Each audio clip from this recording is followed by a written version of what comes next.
Welcome to Nerdities. Bitches. No topic too absurd, no statement too asinine. Nerdy Jersey's Fine is coming at you. That's right, Nerdities. Hey, folks. I'm Mike. I'm Justin. I'm Ben. So focused. So focused. Just not on the show right now.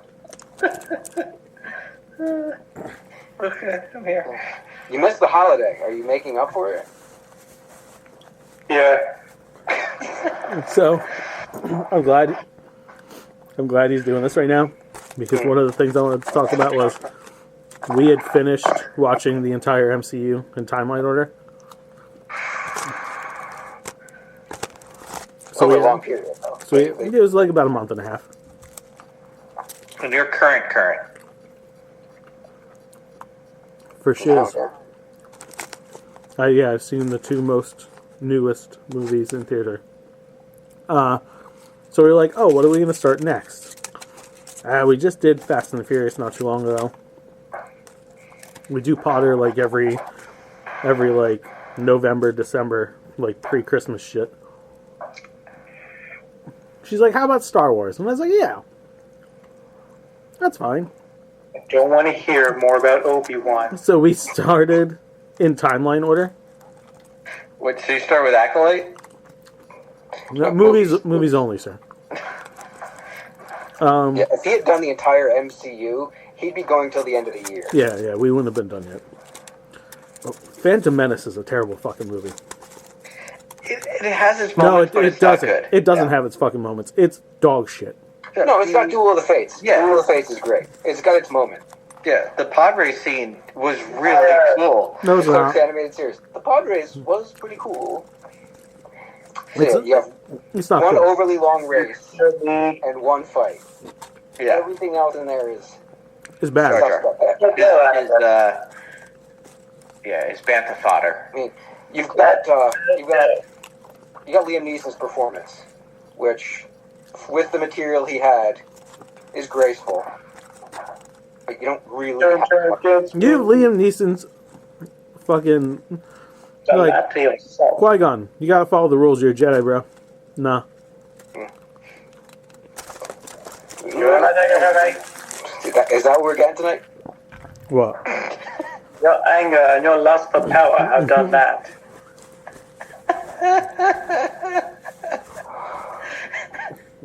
It's just. Phantom Menace is bad. You're out of your mind. No, it's fucking bad.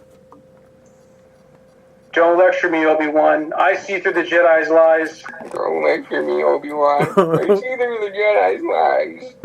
I do not fear the dark side the way you do. You will try. But yeah, the prequels are.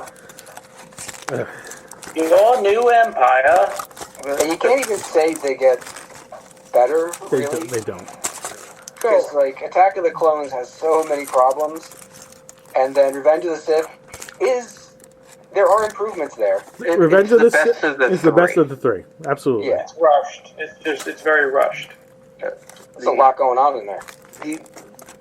What got me the most, it's knocked me out of Revenge of the Sith, was Natalie Portman's acting. Why? It's better than the first movie.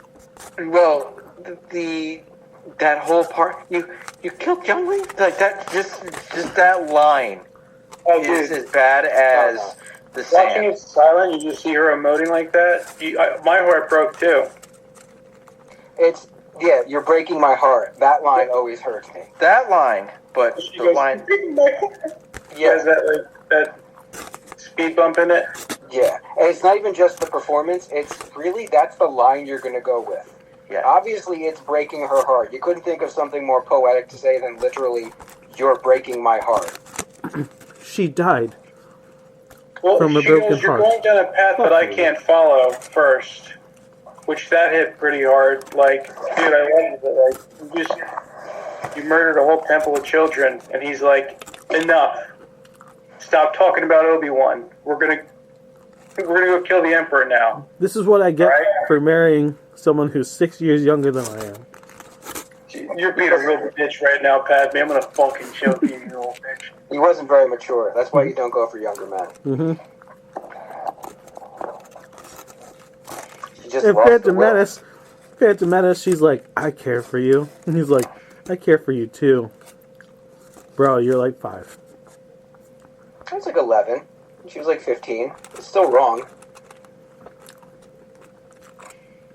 Well, we have a lot of high school teachers now doing it, so I mean, it's not that big of a deal, I guess. Still? Oh, dude, I just saw in today this lady that's not ugly. Well, that's fine. I don't care. That's what I'm saying. It's like awesome. But like, I don't know what she expected. A 15-year-old kid going to touch his penis. Of course, she's going to tell everybody in his class. Guys, you have maybe like a week's timer before you're fucked. I usually find it's not the kid fucking up. It's his friends being like, "Where are you going? You're going over that teacher's house again? Something's going on, isn't it? You gotta fucking tell me. You gotta tell me." Yeah. All right, yeah, man, keep it on the down low. But yeah, she's sucking my dick. You get the jealous friend, or you get the do-right friend that's like, "That's not right. That's not right." Yes, a woman's touching my penis. It is as right as can be. That's not right. Have you ever had your dick in a mouth? No, you haven't. So you don't know what right and wrong is in this situation. Mom, fucking Jimmy is fucking a teacher. Mm-hmm. What? Yeah, he told me. He said she put his penis in her mouth and they're in love now. I mean, that's also the problem with hiring 20-somethings right out of college to teach teenage children. I don't see a problem. Well, I think it's late bloomers too. That's a big theory on it. Is like these ladies weren't attractive in high school.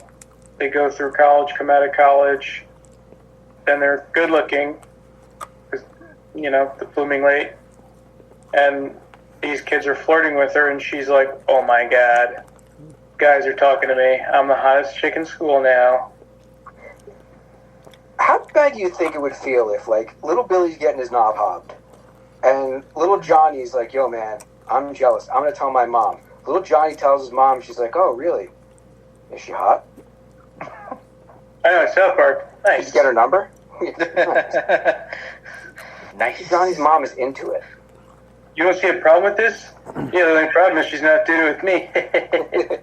Nice. Unfortunately, they're still children. That's the fucking problem. I feel like there should be now. Because if it was a line here. Because if it was a man approaching almost 30 and it's a 16-year-old girl, yeah, I'm pretty sure you're both going to be like, well, that's fucked up. Oh, dude, I'll go. But Anakin you're saying because the sexes are switched that it's okay. It's not okay. It's not okay either way because they're too fucking young to make that kind of decision for themselves. However, with someone who is old enough to know better, that's the problem. Yeah. All I know is when I was that age, I wanted to fuck so many of my teachers. Sure. Yeah. Even the ugly ones with their big tits. You're like, I didn't say all of them. See them looking. I didn't say all of them. You're grading your paper and they're doing this, and you go, "Oh shit! Oh shit! Those fucking meat sweaters are just. Why is she writing so fast? Why are they doing this?" My freshman English teacher, it was her first year. So yeah, she was like 25, 26. And she was statuesque and gorgeous. Spanish teachers, bro. When you got a younger one. I had one. Senora Lindolfi. I had a couple that I was in love with. Raven-haired beauty, fine ass. Caliente? Mm-hmm. Sí, me gusta. Mm-hmm.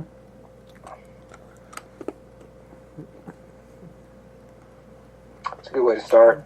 Not even a little.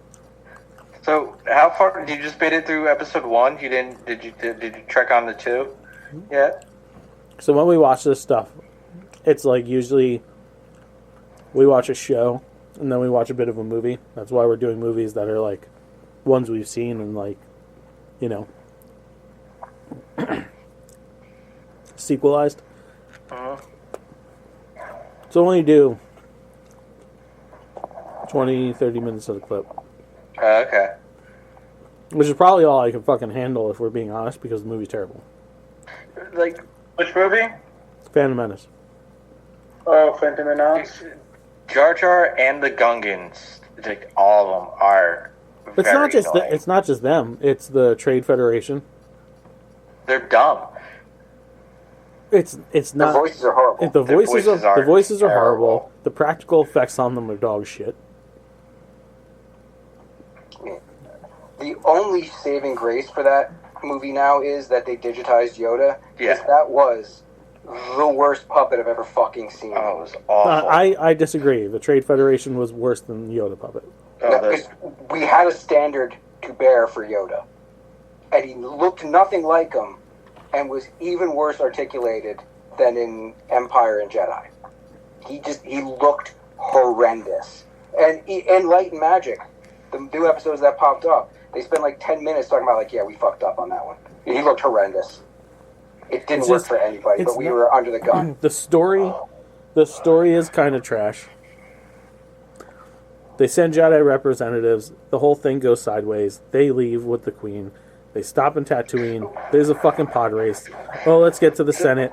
The Senate thing takes all of 3 fucking minutes of the film. And she's like, I gotta go back to my people. And then we go back to racist city. I mean, Gungans. And then it's CGI robot war. So, did you watch? I watched this video, and it was how Star Wars movies are named wrong. Oh, that old thing. That is great. I never watched it. It's like the episode 1 should have been Revenge of the Sith. 2 was. But that doesn't make any sense. There's no revenge from the Sith. Yeah. It's They just lose. well, They lose in episode 1. yeah. Yeah. There's, Now, I can understand. I've seen all of those where they rearrange the names. It's like, all right, that kind of applies. Some elements apply, but it's not like the names are wrong for the episodes. Oh no! The second one, the clones don't really attack. The third one is the Sure they clones do. attack. no, the clones attack. They very much Yeah. attack at the end when If they didn't hit. attack, those Jedi's have been Yeah, they would have been because of fucked. Ray. You're taking these titles and trying to apply it to like the bad guy of it all, but Attack of the Clones. There's attacking of clones in fucking episode 2. That's all the clones do, other than eat. Uh, There's scenes of them eating and Yeah. scenes of them attacking. pretty much it. Would I agree it's the best name for it? No, I think they could have come up with a lot better names than Attack of the Clones. It's all the whole fucking thing's lazy. Lucas is a terrible writer. Yeah, he admits it. Yeah, he's fucking dog shit. His plots are generally pretty good. It's his dialogue that's No, shit. the idea of his plots are really good. His pacing of his plots are fucking horrendous. Well, that's why in A New Hope, or when it was just Star Wars, the original cut of that movie was so bad. Hello. No, it wasn't. It was good. His original cut. Like, watch. I'm not talking like the pre-special edition. Why are you echoing? Why are we all echoing now? I don't know. Was that Vinny again? Yeah, it's Vinny again. There's like where you see Biggs, you meet Luke's friends. They're all watching the space battle from the sky. It is All that shit wasn't terrible. horrendous. Oh, the dialogue. That would have added more character to Luke, and it wouldn't have been the Yeah. worst. I can understand for pacing reasons it's good to get it out of there. But like when you watch behind the scenes, there's so much they left on the editing room floor that didn't need to be there. There's little moments that were supposed to cause tension that really added nothing. He's filmed so much shit. Like he kind of was the progenitor to the Marvel method of like, let's just film a bunch of stuff and we'll use what we can. Because we're never going to be able to come back to these sets anyway. We need everything we can get. Well, people shit on the sequel trilogy, but all in all, it is the I can't even say it's the best thought out because they rushed the shit out of that. It's at least better than the prequels. They nail it aesthetically. Uh-huh. It's pretty as fuck. I go prequels over here, second gen. I still only watched episode 9 once. I don't even know if I did the whole thing. Wait, is it the last one? Yeah. I didn't even watch it. It was so bad. It's not that bad. Oh, it is better than 2 of the 3 prequels. No. Yes. I don't know. Yeah. Okay, It's over on again. I have the high ground. what don't you like about it? What, on your one viewing, what didn't you like about it? We were one step away from force fucking in that movie. We were one step away. I hated the force transfer of everything. The random Han Solo appearing, but he's not a force ghost, so we just see ghost hallucinations. There was one redeeming thing about Episode 9, though. One. And that was Luke. His scene. Is that where he dies? No, that was an 8. No, when he's talking to Rey and telling the story of Leia, and then he lifts the X-Wing. That's the only good thing about Episode 9. There's far more good things about Episode 9, and you're just being a fucking... Palpatine returns, somehow. Oh, that's right. In a world full of clones, we can't wrap our fucking heads around clones. No, it was just No. You don't have to like it. I thought it was stupid. You don't have to like the fact that they used something that they'd set up 6 fucking movies earlier with clones. It was a stupid cop-out, though. It's not a fucking stupid cop-out. It's not a cop-out at all. It is a cop-out. The original script was so much better. In Episode 2, they lay out, in this universe, we can make clones. Yeah. And you don't think, for one fucking second, that's never gonna fucking appear again. I just thought it was You're dumb. a fucking idiot. I just thought it was dumb. I agree with Joe right here. It's dumb. I hate it. And I don't like it. Yeah. Joe, why wouldn't a guy who is power mad, who never wants to give up his power, who wants to live forever, not clone himself? Not have something set in motion, if he were to die, to have himself cloned. Okay, so he did do that. And then we have like 1,000 Star Destroyers just rise up from the ground. Again, same power-hungry dude who wants to make sure that he never falls out of power and always has a backup. You're mean to tell me that he would not have an armada of ships for when he is reactivated as a clone. And all of them are fully crewed. At the moment's notice. Clones. So all these red stormtroopers are activated at this exact moment. Yeah. Dude, Palpatine is a dramatic bitch. He's a fucking diva. Him and Vader have always been divas. Fucking Vader turned off his respirator just so no one in the hallway would see him coming in Rogue One. Just to make it that much more dramatic. You don't think when he's trying to sell Kylo Ren on this shit, having them all come out of the ice in some giant operatic moment isn't going to make this kid go, you know what, I like this guy. It's pretty cool. It was just dumb. But it's not dumb. Stop saying dumb. 9 don't say it's dumb. Say what? You don't agree with it. Because it wasn't dumb. Say it's stupid. It was shit. It was I thought it was a lackluster way to end the saga. That is fair wording. You believe it was lackluster. That's so fine. Our planet to Palpatine coming back. You didn't like it? What, you all the Jedi live in you, Rey. Okay, and the part where she just hears them, it would have been cool, so much cooler to see all of them at some great battle or something like that. It would be so over the top and stupid. That's not the point of this. I would have rather something a little over the top. It's about her taking over. It's about her standing up to her lineage. It's brought up multiple times in the movie that she is not her family. But do you know what's not brought up? Hey, Rey, there's something I got to tell you. Hey, Rey, wait, I got to tell you something. Hey, Rey, I got to tell you something. Credits. That was a missed opportunity. For what? So the entire movie, when Finn sees Rey, hey, Rey, I got to tell you something. Well, no, once he goes to. No, he does it twice. No, he does it once when they're falling into the sand. And he never mentions it again. Yeah, because they don't see each other again. They survive that and get split up for a while. I think Joe's right here. Based on what I've not seen, I think Joe's correct here. Then You you have to watch it first. Finn was so underused. Yes. So was Poe. That's not a fucking debate we're having. No, I'm just saying that's what made the last movie lackluster. It didn't. I thought it didn't suffice as a grand finale to the entire Skywalker saga. But it's not. But it was marketed as the finale of the Skywalker saga. The first 3 films were marketed as Star Wars, and then we got fucking prequels, Joe. So if we get if whatever happens in New Jedi Order or New World Order or Star Wars Brave New World. There we go. Winter Soldier.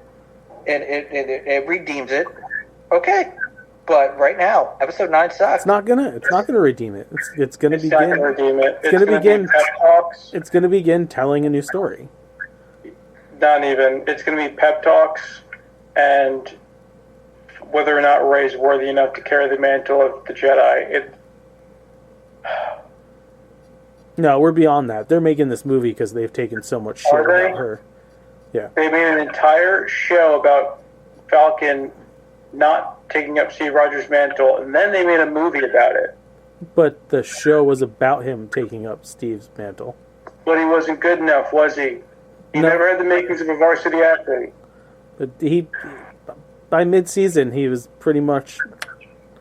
Pretty sure those last 2 episodes were him saying, "You know what? I got to do this." And Yeah. I was Right. And then there's a whole movie that just came out where he's Captain America. Right, and they're still going, "You're not Steve Rogers." They still did it, is Well, what I'm saying. And I feel like This they is should about have what do they that. think. It's about whether or not he Sam thinks he's up thinks. to it. Exactly, but write something else. And I But feel that's- like they're going to do this with But the new that's the Star world. Wars. That's the world we live in. That is you're taking up the mantle of someone who did something beforehand. Look at the presidency. It's the same thing. You're not so and so. Yeah, you're right. I'm not fucking so and so. I'm the fucking president now. Deal with it. Right, but you only need to do that one time. Not an entire show and a movie. It wasn't an entire And now show of let me- it. Excuse me, let me finish, take my time. Now they're going to do with this new Rey shit, it's going to be 2 movies of her, "Oh, I'm not good enough to be like Luke," or whatever the fuck they're going to compare it to. And it's going to stink. It's going to be dumb, as Joe said. Joe and I are on a team tonight, and there's nothing you can do about it. 3 points Gryffindor. Oh, and she's probably pregnant with Ben Solo's baby. Nope, she's pregnant with nobody's baby. She made it herself. Because she's a Force wizard from the power of many. So it's actually the prequel to Phantom Menace. It's just a vicious time loop. She gives birth to Darth She's actually Plagueis. Shmi. She's Yeah. Shmi. That's why she's a Skywalker. Yep. Boom. Ray Binks. They had a baby. Misa gonna be a Ray now. Jar Jar Binks is a Sith Lord. Yeah. Yes, Well, in Fortnite, at least. I am a firm believer on that one. But yes, they suck. Vinny, So, we're supposed to be on a team. I don't like you. So that fell apart. I don't like you being with Joe, especially because I know I did my top 10 Disney movie list. I know you did yours. yeah. Aren't we supposed to, like... Well, I'll attack Joe when I get a chance, but he used key phrases I like that's dumb. He said, I didn't like it. I thought it was dumb. It was just dumb. Couple of lines that, if you say those things, I'm probably on your team. It's funny because you say those things, I automatically start to tune out. You know how an iPhone has like a 10 chance limit for a password? Yeah. 3. If a person says it's dumb, stupid, or usually it's dumb, stupid, and then followed up third with I don't know, I hear white noise until the topic changes. I'll say I don't know. It's just not good. That counts. That counts. That's a good one. I think that would really, really drive it home. You want to list up? That's what I'm saying. Are we doing this or not? Dude, All right, what do you got? all the way? All the way. In no particular order. Lion King, Mulan, Aladdin's A Goofy Movie, Jungle Books, Rescuers Down Under, Big Hero 6, Lilo and Stitch, Hercules. I will also go in no particular order. Lady and the Tramp, Princess and the Frog, A Goofy Movie, Little Mermaid, Beauty and the Beast, Aladdin, Alice in Wonderland, Lilo and Stitch, Wreck-It Ralph, Atlantis. Ooh, deep pull. Atlantis is one of their prettiest films they've ever made. It is pretty. I forgot about that one. Yeah. Milo Thatch. Milo Thatch. Kiragashaga. I don't think Mike participated in the assignment, and I know by the look on Joe's beady little fucking eyes that he also did not make the list. I just threw 6 together instantly. This is Boom. Yeah, it's not hard. Give me 2 minutes and I'll be finished. Joe, go. All right. Joe? No particular order. Aladdin, Peter Pan, Alice in Wonderland, Jungle Book, Lady and the Tramp, Cinderella, Sleeping Beauty. Cinderella. I love Cinderella. Dude, the mice, Jock and Gus, love them. The girls are playing with his Moana, Oliver and Company, and Winnie the Pooh. Because I can't say Mary Poppins because technically it's not fully It animated. is not. That's why Roger Rabbit wasn't on my list. Yeah, Roger Rabbit would have been on mine too. Everything you just said angered me. He goes Cinderella, Sleeping Beauty. Oh, I love those movies. He's so full of shit. I'm a classic guy. You're a classic piece of shit. So full of shit. You could ask Beth. When we watch Disney, I always put the classics on. I am a golden age You Disney sat guy. down with Beth in the past 2 years. I'll even give you a 2-year window. You go, let's watch Cinderella or Sleeping Beauty. Yeah, I'll put Snow White on. Yeah. And she agreed See how high to his voice got? That's when you know. it. Yeah. Dude, totally. We would totally, like, when we planned a Disney trip, we started at the beginning. We went back to Snow White. Dude, I'll put Reluctant Dragon on. It's not fully animated, though. Not fully animated, but, I love that one. Why didn't put it on his list? It's not fully animated. Can't. But I love the classics. To quote Anakin Skywalker, liar. Mike, you finished? Yeah, we are not counting Pixar, right? I did not. Okay. Obviously, Jungle Book, Aladdin, Tangled, Turning Red, Alice in Wonderland, Wreck-It Ralph, Moana, Raya and the Last Dragon, Oh, that's a good Big pick. Hero 6, and my 10th is pretty tricky. You know what? I'm a battered housewife in this instance. I'll go with not Beauty and the Beast, Lady and the Tramp, just because I've seen it too many times. It's a fair list. It's way better than Joe's. I like the classics. There's nothing wrong with that. The sheet of toilet paper Joe wrote his list on. In I'll wipe his ass with later and be like, those aren't my favorite movies. I fucking know it. Ugh. Joe, Okay, was there any casting? Joe totally Palpatines when he goes in the bathroom after the fucking show. Why did I clone myself? For sure. Yeah, fucking, he pulls his shirt up over his head like fucking Cornholio, and he's like, I'll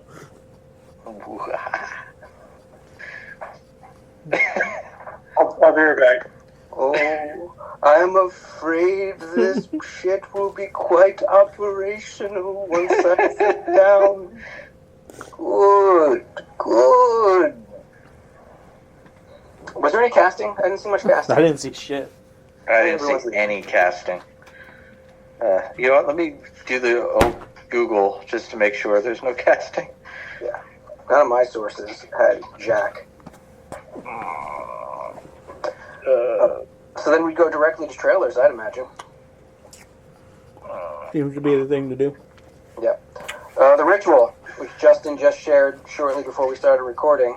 Yeah. I'm already turned off on this one. Based on the true story of The Exorcist, only not. What? Because the true story of The Exorcist was about a boy.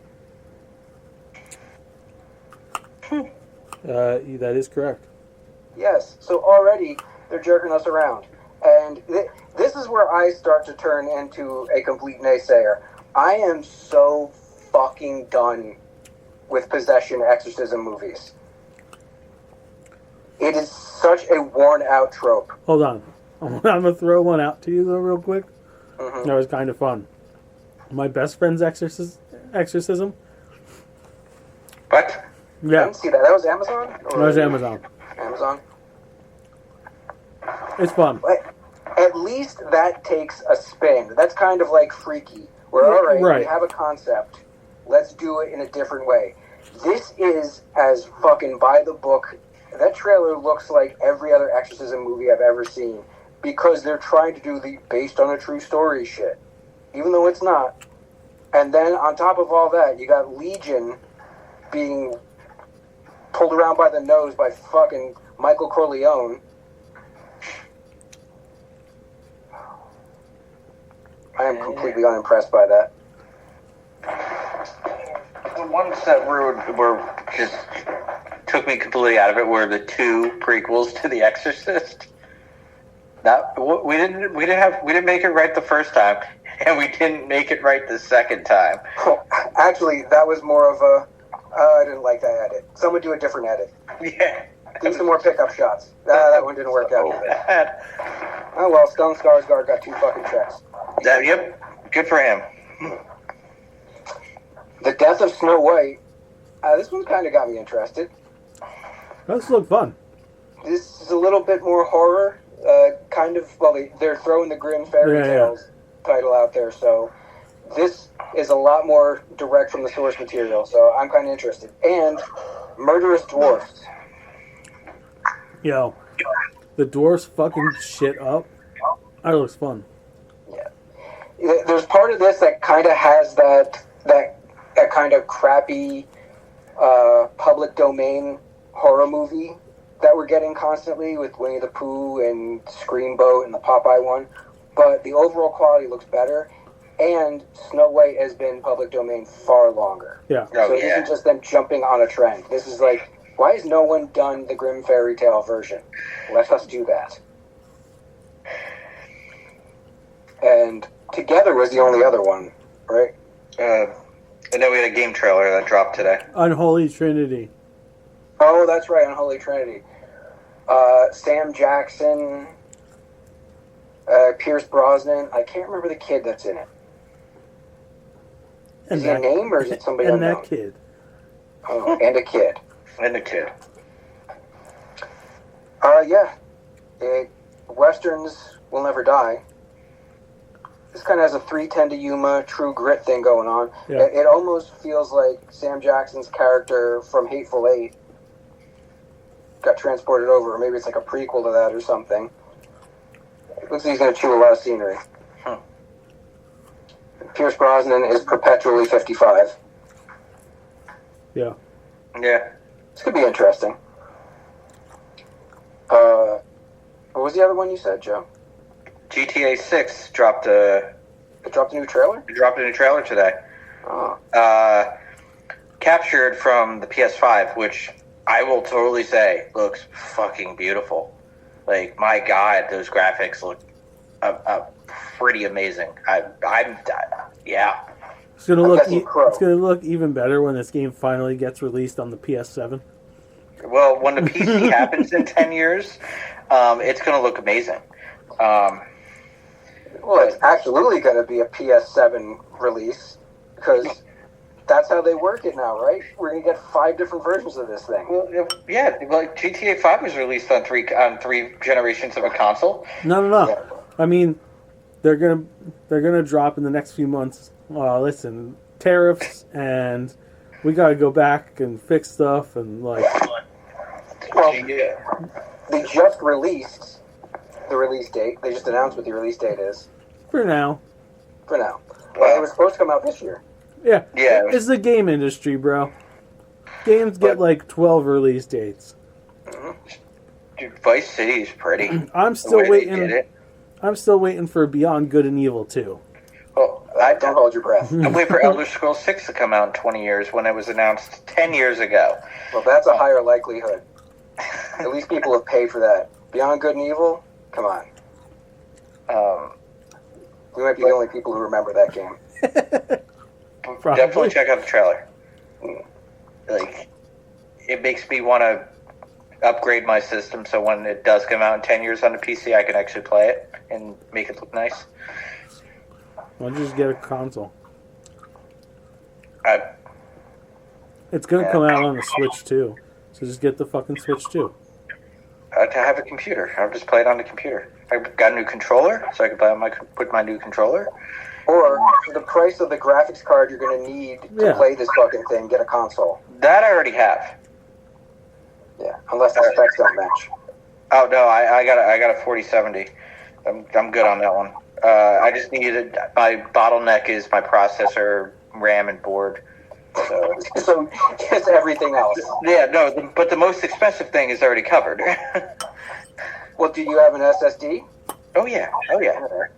Yeah. You know, there's no way that thing's running without a solid state. Oh hell no. I got my 980 freaking Evo in there. Yeah, we're good.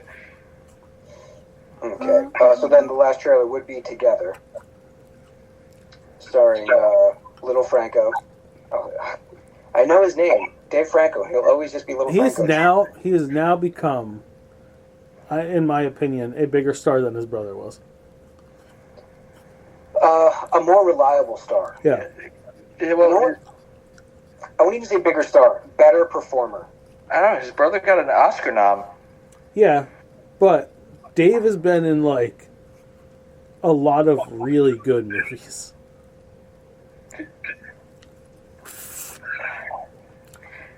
Yeah, Dave. I like Dave Franco. Yeah. I do. And just the Neighbors movies alone. Yeah. We gotta show James them. Yeah. Show him in 21 Jump Street. I thought he was great. That's pretty solid. Yeah. Yeah. But Together, this looks like Lovecraftian, Cronenbergian, just body horror to the tits, and quite possibly literally the tits. Yeah. It looks like this couple that's been having issues starts to fuse together. Yeah. You? Yeah, I'm here for this. I have to watch it. Yeah. It's another one I hope they don't... If they're going to put another trailer out, just reorganize the same footage. I don't want anything ruined on this. And you know they're going to. They're going to show way too much. Because the end of this trailer doesn't actually show it happening, but alludes to the fact that they saw off body parts. Yeah. Fucking disturbing. Definitely my kind of horror. Scary.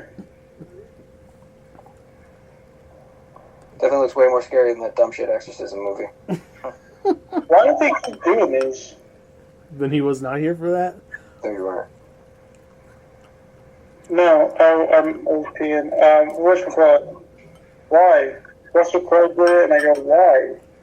Yeah. I get it. He just had another child at 87 with a, I don't know, Czechoslovakian princess or some shit, and she's like, you need to make money.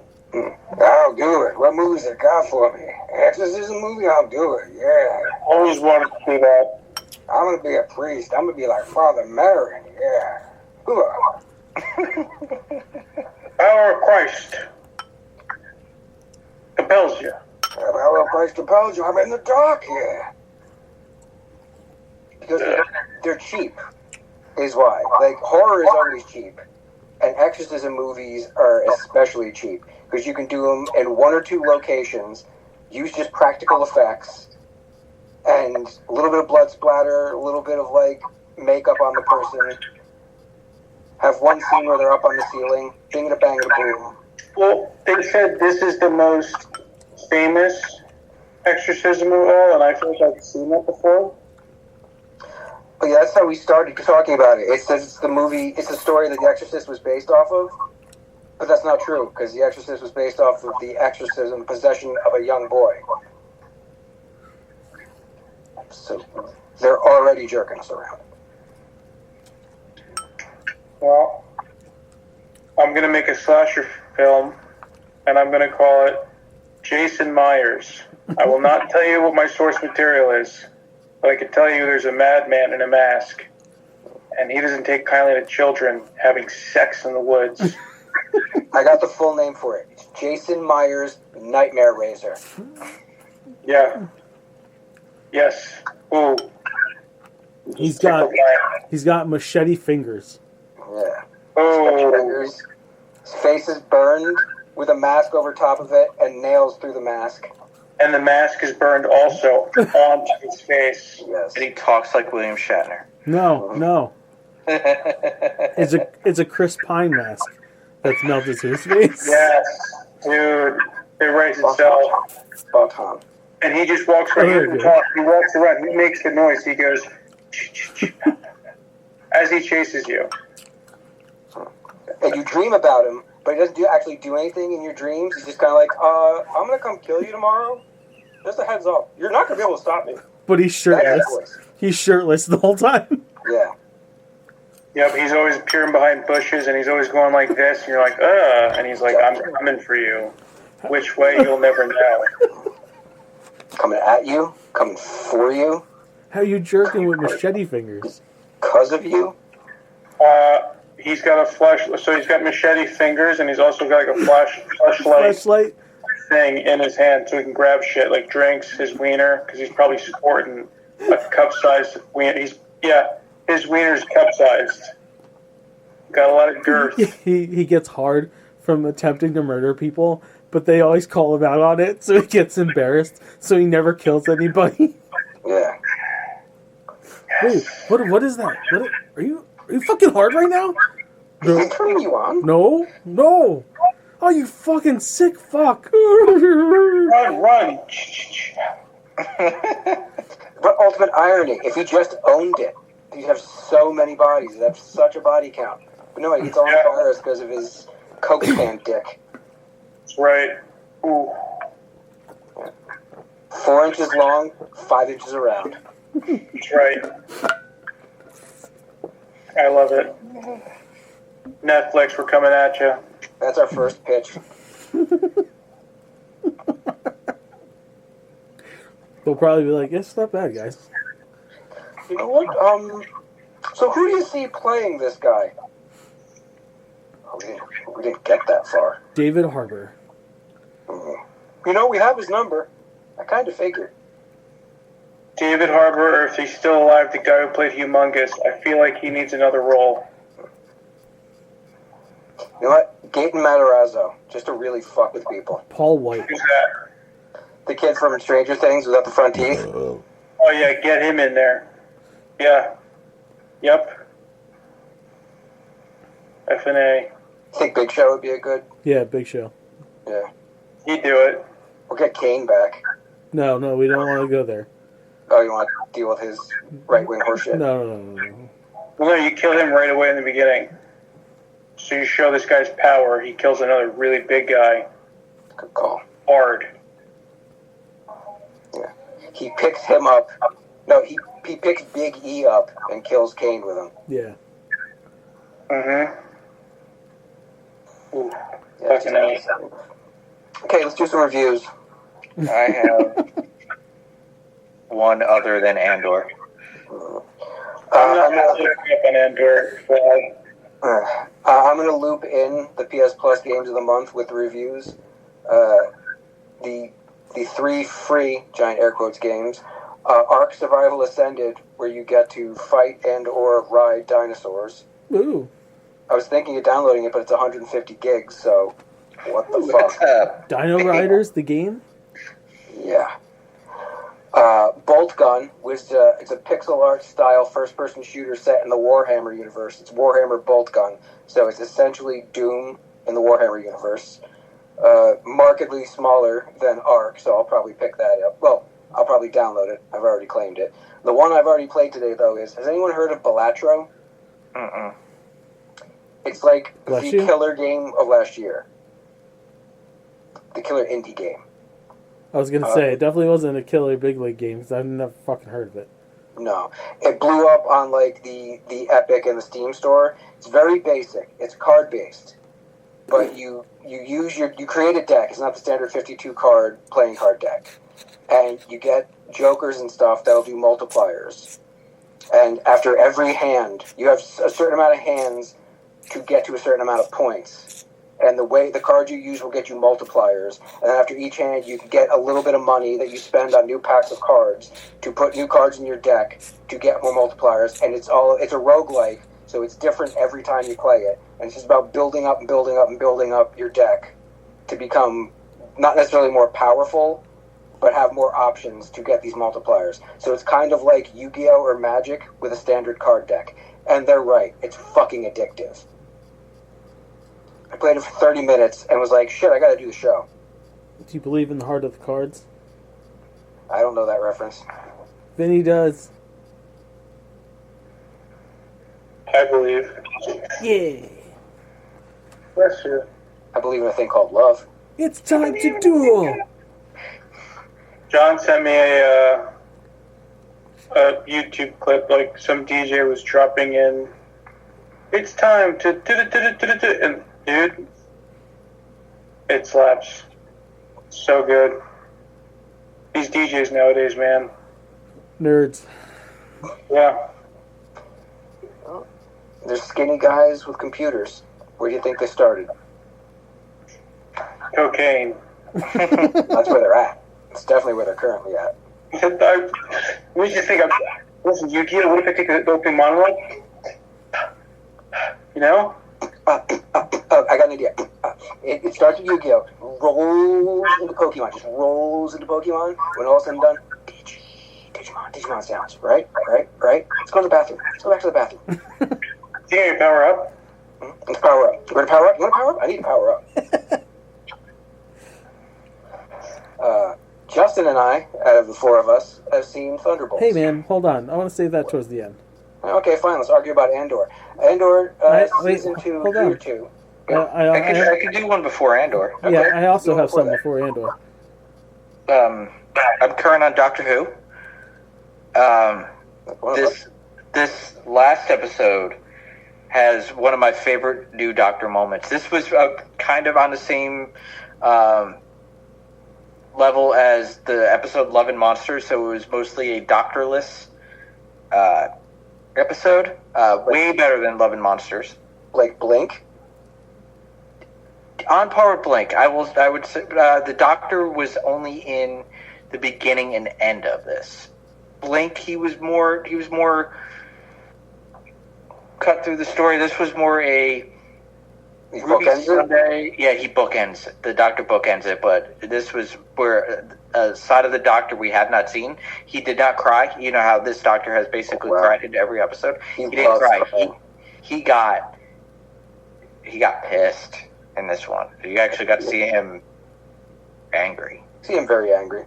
Surprised he didn't cry while he was angry. He seems like one of those guys. I'm one of those guys. Because somebody was wronged in this. There's something that big that happens in this, and the Doctor gets angry, and you get to see that side of him, which I liked seeing. But this was a phenomenal episode. The twist you don't see coming. Do you think he's angry because nobody knows his name? No. No. Something happens with Miss Flood though, and yeah. Did they reveal anything, or is it still the? It's now when she appears, you're like, okay, you're not this character. You're not. I don't think you're any of these characters. You're now more of these. But they're whittling away possibilities. She does something.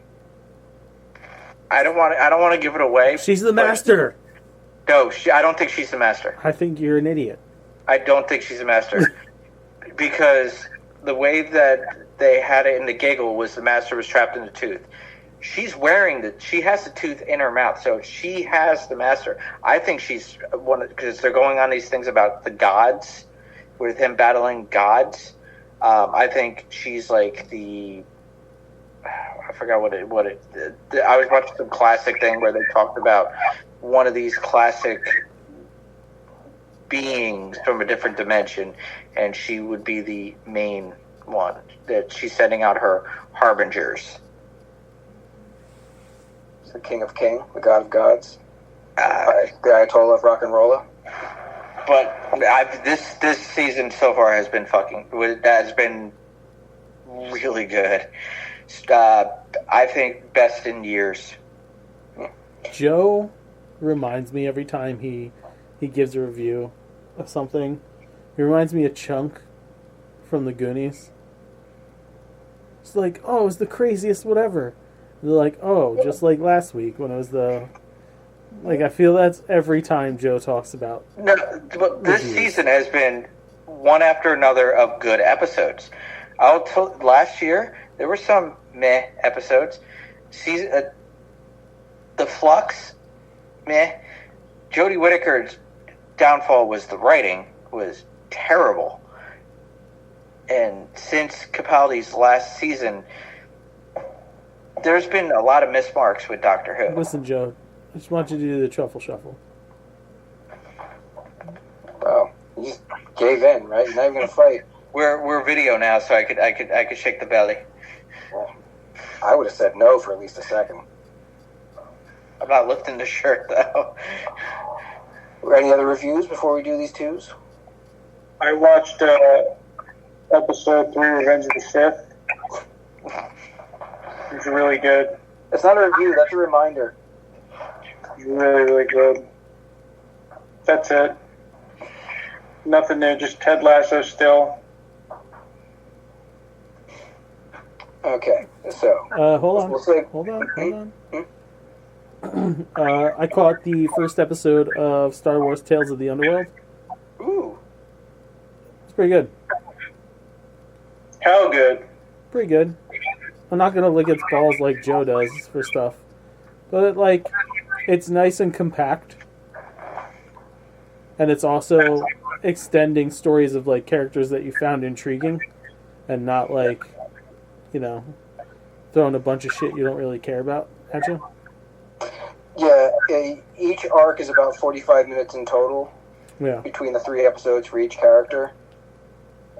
It does something weird where it follows Asajj Ventress in between Clone Wars and where she pops up later in Bad Batch. And then you get an origin for Cad Bane in the next one. Nice. Yeah. Yeah. That one's pretty heart-wrenching. So that was pretty cool.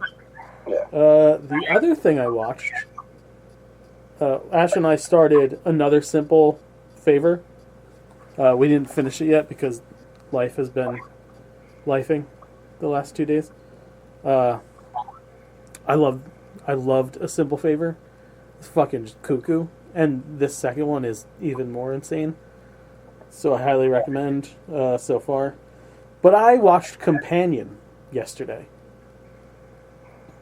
Oh, the Jack Quaid movie? Yes. Sex doll thing? Yeah. Bravo to them. Because they pull off a fucking twist you don't see coming. Was he a sex doll the whole time, too? No. Something happens about, I'd say about little less than midway through the film that turns the whole thing completely on its head. I was like, huh. Neat. They get married? I'm not spoiling shit. Little robot babies. It's only an hour and a half. That's how M3gan happens. M3gan 3. Mm-hmm. Does she have a robot wiener? That's the twist? Does not. She's like, I'm a ladyboy bot. Robo. I'm sure there are. But I really recommend it. 90 minutes. It's a nice. What's it on? Nice tight story. It's on Max. Okay. It was really good. This Megan Fox is the sex bot, right? No. That's the one on Netflix. Okay. That's a different one. That one's not so good. No, I thought it was. It was okay. It wasn't anything fantastic. This one, though. Alright. The one with Megan Fox was essentially Megan, but instead of like a child friend bot, she was a housekeeper bot that she ended up fucking the dude. And then the wife's like, "Get out, I don't want to see your face, you fucked her." And he's like, "She's a robot." And she's like, "Still." And he's like, "It's like fucking a fleshlight." And she's like, "No." And then I said to Mike, would people really have the like, would they really be upset if you fucked a sex bot? Like, is sex bot cheating? This is just like a fancy ass fuck toy. I think there would be stigma around it for like the first 6 months to a year. Because, like, you know, you dump a load in the robot, and then the robot goes and does your laundry or whatever. Yeah. And walks by your wife, and she's like, "Oh, hey, sup?" You sucked him off. Yeah. And you're just like, "Alright." And then, like, now she's in the mood. She's like, "I want a sex." And you're like, "Well, I just dumped a load in the robot." I want a sex? Man, if that's how she's leaving, she's never getting it. "Hey, honey, are we gonna sex?" That's how we talk up in here. Well, that's an episode name right there. I want a sex. Honey, are we to fuck? Oh, we are to fuck. Okay. I'll say, "Hey, do you want to make sex?" Honey, are we to fuck berserker? My dear, let us the nasty do. Robot Megan, let's make sex. Megatron. Megatron. Joe, but like, Joe, Yeah. would you fuck the sex bot, and would Beth be mad if you fucked the sex bot? I don't know. Probably. But it's a sex toy. Is it sentient? That's an important question. I don't know. It's a robot, Joe. Like, let's not be like, it has a consciousness. I don't mean it has a consciousness at all. It's there in your house, and it's programmed to like help with chores, and you can fuck it. It's C-3PO level sentience. Take that as you will. Not Sonny for my robot, but more practical minded. Like, "I will jack you off now. Really, real test." You want dick tug? Activate dick tug? If it's like that, no. Yeah, that's not very hot, is it? No. But she talks like Megan Fox, but it's very practically minded. It's like, "All right, pop down your trousers. Let's make sex now." Unbuckle your knickers. Please move your pants.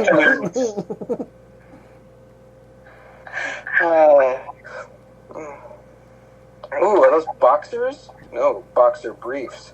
My word. But you know, it's like if Rosie the robot had a fucking fleshlight between her wheels. I don't know. Her voice was horrendous. That's not fair. That's not fair. Okay, I get it. But like, you know, she's an attractive housekeeper, and then she's just like, "Oh, I sense you are in need of the fucking," and then you fuck. You want to have her dick? But maybe she's a hermaphrodite, and she's got a dildo for the ladies. Yeah. And she can give Beth a good pounding after you've dumped your load in her. Like, we go to the utility closet, pop off her head, put a Chad Michael Murray head on, big voluptuous tits, and her newly attached penis. Well, it's probably like she just pressurizes something, and the vagina just pops out of there as a dick. Like, whatever's structurally inside just becomes a dick. So you could have it where you're taking backdoor. Oh, yeah. She's taking the misses. Yeah. And it's just a party. Yeah, she just goes, "Hold on, let me activate penis." Yeah. Because she's a robot and there's no pain receptors, she's not going to be like, "Oh no, not the butt." It's like, whatever, hole's a hole. Yeah. But you know, Everyone's- like, yeah, but that's same what. But fleshlight. like, they make like fully anatomically correct sex dolls now. Yeah, Yep. they have those silicone Oh, yeah. fuck torsos that are kind of No, disturbing. they have full bodies. They have They got Yeah, the even full that body. is Yeah. disturbing too. those are They're those are like- really expensive though. Yeah, they're like low level AIs that like Yeah, they'll you price it put out? phrases and shit, but it's very C3PO in the sense it's like, I am so horny for you, Jeff. yeah. Oh, daddy, please fuck me good. Please fuck me. I want to take over. Now hold on. No. Would you rather fuck a robot that sounded like that, or the robot has a clear, very human voice, but it's like the McDonald's drive-through, so it's it's never. You can't understand it. Yeah, it's barely. They have those too in Asia. Like you just stick your hole and the machine, the TV plays pornog or whatever, and it just like fucking tugs you off. Yeah, I'm just That'd do saying. nothing for me. Joe, would Beth have an issue? Probably. But what if she's getting it too? What if she can get it too? I Where's your wife? Here's your wife. I got some sexual questions to ask her. Beth. I got headphones on. Beth. Whoa, yeah. Like, I'm not friends with her on Facebook, and I can't message her right now. Well, here's an easy way to get down that path. Is she okay with you jerking off? Oh, yeah. Yeah. Okay, so then So that's one. is she okay with you, like, if you had a fleshlight? I don't know that. I don't know the answer to that one. I had a freebie pocket pussy. My dick was way too big for it. Okay, humble brag. Well, it was free, so it was only This like guy. yay big. It's stretched, of course, but like even with the That's pretty stretching, big. even with the stretching,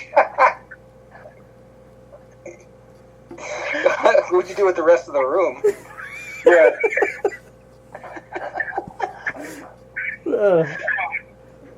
I'm so happy we do video now. You need like a bushing in there? Something to... And it's like, geez, settle down. but you don't know if she'd be okay with a fleshlight? I don't know. I'm totally gonna Yeah. ask her right now. I'm gonna get some random thing. I want to come back to this. I'm hoping she doesn't even respond to you. She just walks in the room like, what the fuck are you talking about here? That's what's probably. He's praying that's what happens. Obviously, you can masturbate with toys, Joe. Leave me alone. Dip her head in. Oh, please this do. tangent just going from this review. We were still talking about the fuck toy movie. Yeah. It always goes there. I mean, you can't name one AI movie where, like, aside from My Robot, I guess, and that Robin Williams one. No, Bicentennial Man. Yeah, what I was going to say is where someone's not banging the robot. Someone's always banging the robot. Did they fuck the robot in Ex Machina? I can't remember.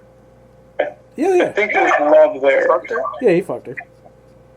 I know he was in love with her, but I don't remember if he actually did the deed. I I was can't remember if he thinking- needed to. AI, but Jude Law's character was a He was a hoe. yeah. There it is. I messaged his wife. Jesus. I said, we want you to join the conversation with us real quick, but Joe's being lame. She's going to pretend she's sleeping. $50. Probably, they all do. Yeah. She actually could be. So, Andor? I'll Andor for a while. Andor. You guys can Andor it up. I'm gonna go piss. Well, I'll open the 4 because I've only seen 4 episodes. You guys are all caught up? Yeah. Mm-hmm. Okay. So, everything going on with is annoying and stupid to me. Okay, that's one. All right, so If you don't start elaborating, let me explain. you're going to need to. Because I thought when he got out of prison, he's like, all right, now I'm going to go do shit. It just seemed very, like, really, I did like the, stealing the ship, the whole thing with the Snow Rebels. I don't even know who those people were. That's all fine and dandy. Dumb kids. The stupid idiot kids. The kids on Yavin. The Lost Boys. That was pretty fucking sweet. That was cool. But now, like, the stuff with the city and all this shit going on, the fucking wedding, I can't believe they made that a whole episode at the wedding. I really can't. It wasn't. They were interspersed throughout the entire 3 episodes. I know that, but I'm saying it was too much. The wedding was all about her. It's now her. It's her dealing with the decisions she'd made. Yeah, and it's getting to her eventual breaking point. Yep. And Luthen, there's a handful of things going on there. A, she basically sold her daughter into servitude, which is something she never wanted to do to her kid. But it's everybody's story is, what am I willing to give up for the rebellion? For her, it's, I'm willing to give up my child's freedom, essentially. I'm willing to give up my morals by dealing with this fucking thug. And most importantly, I'm willing to give up a good friend because he helped me. And by helping me and the rebels, it fucked him over. Dude, that back and forth between her and Luthen about how we going to deal with this guy is some of the best writing I've ever fucking watched. But he's just like, don't worry about it. Yeah. I'll do What's the number? Yeah. What's the number? See, that was fine for me also. It's the dancing, knock it off. There's a lot of so important to it. Dude, at that point, she has nothing else to do. She's tried to maintain a happy face, alongside all this crazy shit that's going on. She has nothing left to do but to try and just accept the fact of what's going on and have one moment of freedom. Because the way she said with her daughter, I wish my mother said this to me at my wedding instead of being drunk. Yeah, and her daughter's like, I just wish you were drunk. Yeah, and everything just kept going. It's worse in her situation because, like, her mom believed in these old rituals that you should basically, like, trade your daughter for standing, whereas she doesn't believe in it and still did it. Yeah. And then she did it for a good reason, but, like, she knows she shouldn't have done it. And telling your daughter, I know I shouldn't do this and I'm sorry. And say, well, I prefer you just believed in this shit and got drunk because you were happy. So by the end of it, she got drunk and was as happy as she could be given the situation. All notable points. I still think it was too much. And going into 4, 5, and 6, the part, 3 BBY now, we're a year later, I totally admit it is a lot slower paced, but it's still psychological. Yeah. So I'm still on episode 3 for a second. So when that dude's cigarette of a mother came in and was talking to him and his blonde girlfriend. Well, yeah, the mother might be worse than any Star Wars character ever. Oh, yeah. And they've destroyed planets. Unnecessary. Get it out. Well, absolutely necessary. It shows why he is the way he is. Yeah. Well, that scene where they're talking at the dinner table, 5, count them, 1, 2, 3, 4, 5 feet away from him while he's laying on the bed like a pussy. And she's like... That wasn't scripted, by the way. Everything when he went into the bed was not scripted. You should have cut it. It makes perfect sense. This guy is a fucking wet noodle who wants to accomplish something because his mom keeps riding him to accomplish something. He's finally in a place to do that, and he's not actually the one doing it. He's her fucking tool. Mm-hmm. I didn't need to see his mother to know that. I thought it was just such a redundant scene, and again, fact that while the two women are talking and discussing your future, and you are a prominent position in the Empire, is fucking lame. But it built on what they established in season 1 with him and his mother. And now he's got Daedra, who's a very strong woman. It's basically his mother, only better for him. Yeah. A version of his mother that will build him up, but is really just using him. Oh, well, yeah. Did you watch episode 5 yet?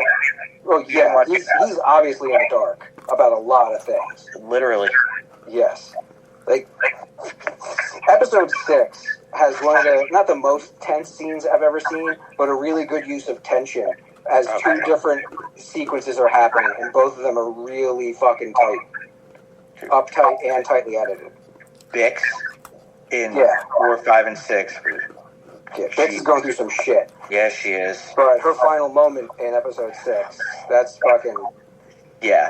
That turns a corner for her. Like, I can understand, like, it might not be your pace. It's obviously not actiony enough, and we know you like action.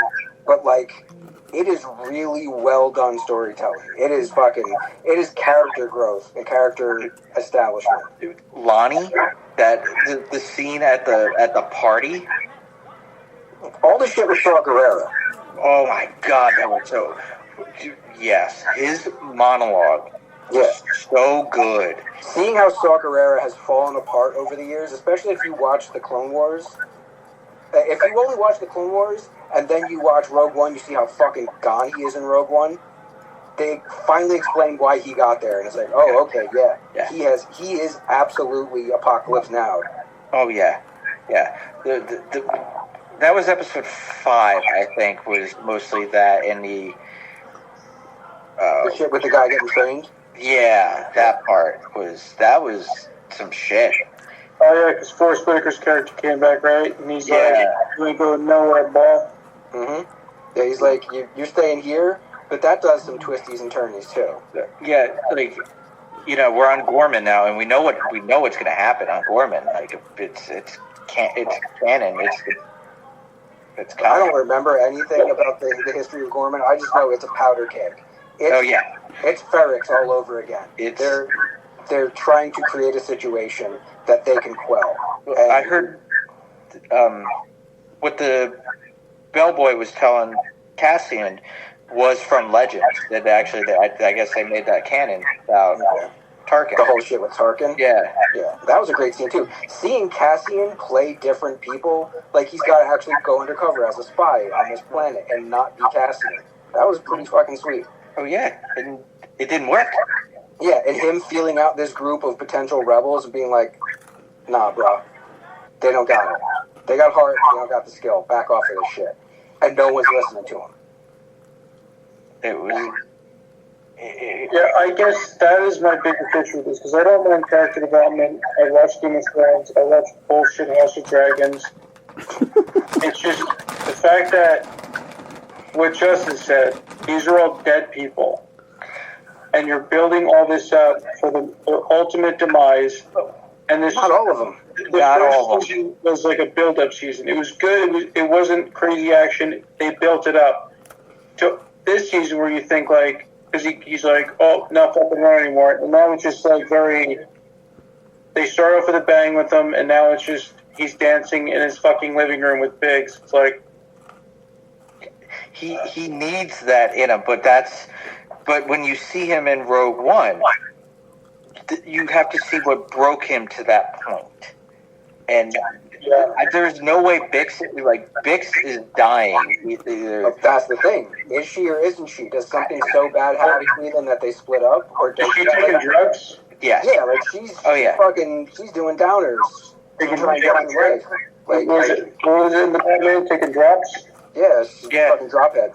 She's that's the thing, like, we can assume this is what's going to happen to all these characters that we don't see in Rogue One. Or, there's a lot of time in between that point and here. These relationships could fall apart in so many different ways, and that's what's interesting to me. And we're getting K2SO soon. Yes. I think he's going to be... He should show up tonight. He should be in this one.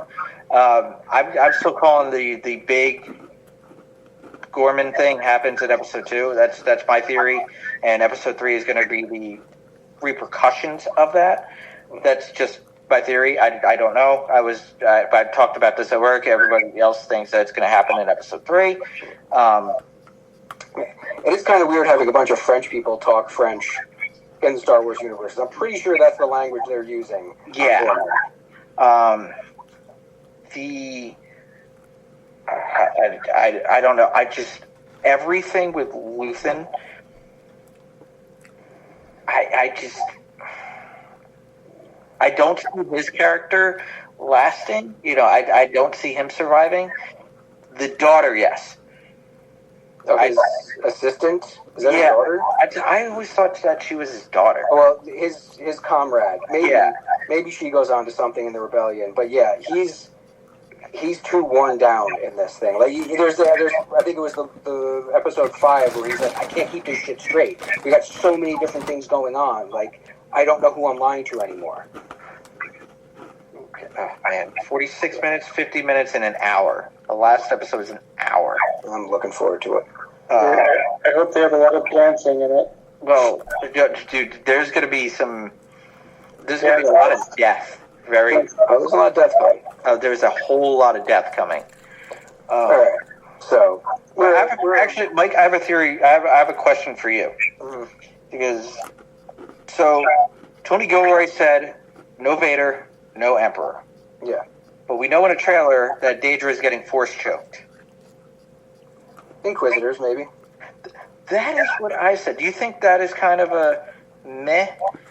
Well, it would be an odd thing to throw in there because Inquisitors only get involved when Jedi are around. Mm-hmm. So you'd have to have somebody force sensitive, and that is one of the interesting things about this. It's been removed from the Force. Like even Rogue One, the only Force users were Chirrut Imwe, and he was kind of weak in the Force, mm-hmm. and then Vader shows up to really wreck shop. So like a Force wielder could pop in, but if it's part of the rebellion, that would be crazy if they threw Starkiller in there. I wouldn't argue with it, but that would be a can of worms. Like the big thing, maybe a version of Ezra, because at that time. Yes, but would he force choke somebody that we've only seen? No, but having him around would be cause for what do you call it, Inquisitor to show up. True. There has been rumors of the rebels showing up in this. Oh, I fucking love it. It would be weird. It would feel a bit out of place to have the Phoenix crew show up. I thought Rebels takes place after. No. Before the Battle of Yavin. 5 years before the Battle of Yavin. Rebels? Rebels. Yeah, get your knowledge up, dude. You're a fool right now. Egg on your face. Because the Battle of Lothal was the first major beating of the Empire. That's what started to turn. That's where the rebellion started to come together. I'd love for them to make reference of it. Be like, what happened on Lothal gives us some backwind, and we could run with that. When does Andor take place? Right now, we're 2 years out. 2 years. Yeah, this is the newest episode because each 3-episode block. After each one, there's a year jump. They wouldn't be around. Most of them wouldn't. No. Some of the crew would be, but Ezra should be gone.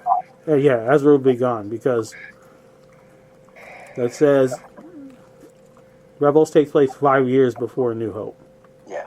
Now, is it the first episode of Rebels, and we get like a year or two of them? That's where things get... Because it wasn't a small period of time that the Rebels crew was together. They go through a lot of changes. It has been confirmed that there will be a legacy character showing up in Andor. Besides K2. I would say Leia is the only one that makes sense. Maybe. With Mothma. She's the only one that makes sense. They're too big in the rebellion. She's not force choking anybody at that point, though. No. And there'd be no reason for an Inquisitor to show up just because Leia's there. You'd need a Jedi. Yeah. That's right. They keep showing the armor. Obi-Wan? Not force choking. I know. It wouldn't be Obi-Wan because Obi-Wan is still in hiding. Yeah. That's right. We know he came off the goddamn planet. Yeah, once. For a very important mission. Not this close before the battle. He's taking vacations and going off to just help random folks. You don't fucking know. Oh, I know. You don't fucking know. Okay, but that's all speculation. Yeah. I figured I'd ask you that because it's. All right, Joe. Shut up. We got a movie to talk about. Yeah. Justin and I, at separate times over the last few days, each went to see Thunderbolts. Yes, we did. And I feel like we both came out of it with a similar appreciation. is damn solid. I really enjoyed it. We were able to call quite a few things in it, not just the what's already been spoiled asterisk title of the movie. We all kind of figured that's where the name was going to be going. Yes, they are the new Avengers. How they get there, though, is duplicitous and very DeFontaine. But it's the rest of the stuff in the movie. Like, we kind of knew there's no way any of these people could stand up to the Sentry / Floyd. And the only way to beat him is to interact with him, which is essentially talk him down from his side, pretty much. But even that's done. So now the Hulk was pep talked on, the Sentry's pep talked on. So I can only guess that Galactus is going to get pep talked down, and he's going to say, "Not today, guys." I need a pep talk. I don't see Galactus losing. No, they're going to stick an ultimate nullifier in his face, and something's going to happen. Either he's going to blink, or half of that planet's going to get destroyed. Yeah. Well, I'm saying they're going to try to be, Come on. hey, man, you have to do this. We're not talking about the Fantastic. That's what I do. We're not talking about Fantastic Four right now. I'm just saying, it just seems like you're trying to pep talk all these villains down. We'll get there. Instead of, like, kicking their ass. We'll get there in a few minutes. No. It plays an important part in the fucking end of this, so shut up and wait your turn. Well, there's no way they could kick this villain's ass. They lay that out distinctly. He's a god. He's more powerful than Thor. If they're going to go with the powers that he has in the comics, he is unstoppable. He can control matter. He can alter things on a molecular level. Which he does. Yeah. That's lame. He can get into people's minds. He can do almost anything. What's cool about it is, if you throw that power on a normal person, all right, you've got a kind of dangerous individual that could do some good in the world. You throw that power on a schizophrenic with abuse issues, you've got a hero and a villain in one, and you have complete unpredictability. Yeah. That's why he's interesting. I enjoyed everybody's character arc in this fucking thing. Except for one. Well, I feel like that was Marvel being like, we get it. It's not the Taskmaster you want.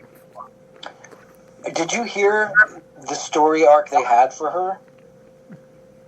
Before they excised essentially her entire character? She was going to be having memory issues. So her mind would kind of reset every once in a while, and she would go back to mission. And her mission was to take out U.S. Agent. So as they were all working together to try and help each other, she would just start attacking him randomly. They'd have to be like, whoa, stop. You have to get your shit together. And Actually, her and Ghost would have a connection, because they were both abused and turned into weapons.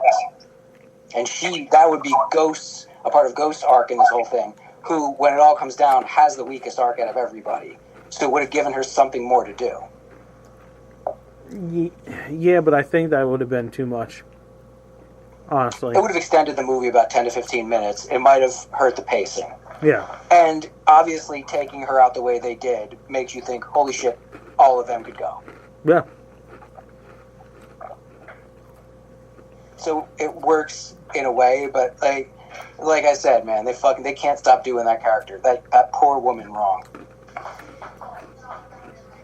I hated her version of Taskmaster to begin with, so. Oh, and Black Widow? Yeah, it was very lackluster. It wasn't the character we were hoping for. No. She was a husk. Yeah, it was. That was very lackluster in that movie. I'll tell you what, though. Joe's word of the day. Yeah.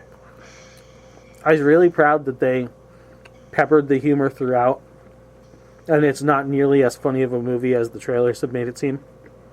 Okay. Yeah, you see most of the comedy beats in the trailer. There's not a lot beyond that. There's some, but it's not a very funny movie. It's heartfelt. Yelena has a similar story arc to Natasha, but it's not the exact same thing. Yeah. And anyone who's gone through the Red Room is going to have this kind of trauma, but it's definitely her own, and she's definitely dealing with stuff not even at the same rate that Natasha did. Natasha got through these emotions very quickly. Yelena has no one to help her get through these emotions, and that's what making this team does for her. When she's on that fucking street corner right before Bob comes back, Yeah. and she breaks down to Red Guardian, and she calls him Daddy. Fucking dude. Yo, how about that bit with the little girl?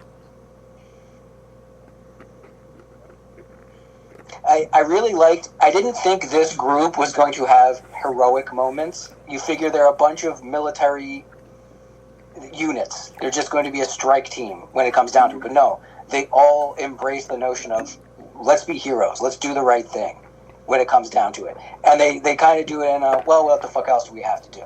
Well, let's do the right thing. I mean, it was a combination of that, and it was Bucky being like, I've literally been exactly where you are. Yeah.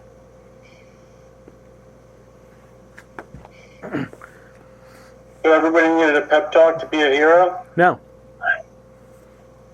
By Bucky? No. No? They need a straight talk. Yeah. Straight. I'll see it. You should. It was really good. Give it like a month. I'll see it. Now. I plan on watching it. I really would like to go see it in the movies. Now. I think it'll be better than Cat 4. It was. I liked Cat 4, but this was better. Now, the end of the movie, the second post-credit scene. I watched it. I knew you would. Yeah, I saw it. Filmed by the Russos. Yeah. Classic Marvel fashion, doing the post-credit scene handoff. Set up something that we had called, Mike and I at least, that the FF were going to be coming to this world. I said that years ago. Yeah, okay. Probably before you. But watching the trailer for their movie on the big screen, I caught a couple things. Okay. I think they desert their planet because they know that there's no surviving whatever happens between Galactus and the incursions, right? Rick and Morty style. It's a pretty bleak move for the Fantastic Four to do. The reason I say this is when you're watching their trailer, there's two things in it that caught me. Because we saw the trailer and I was like, huh, that's weird. And then when we catch the post-credits, I was like, okay, I think I can make sense of this now. One is, their world does have a giant fucking hole in it. Go back and watch the trailer. There's a big, burny hole in the middle of their Earth. It's real quick. Do you think, Galactus gets too far, and it may not, eat the world, but it's so fucked that they are trying to find a new world to move everyone to? Something along the lines of that. Yeah, because it can't be a desertion thing. That's a very Fantastic Four thing. I didn't say desert. I said they leave the planet. Because the other thing is, they're leaving to go on that mission. They all look fucking sad as fuck. They are like, we're going to protect you. We're sorry. Yeah. Yeah. We know Franklin. We know she's pregnant. We know she's pregnant. Do you think when they get to the MCU Earth, she's still pregnant, or is Franklin?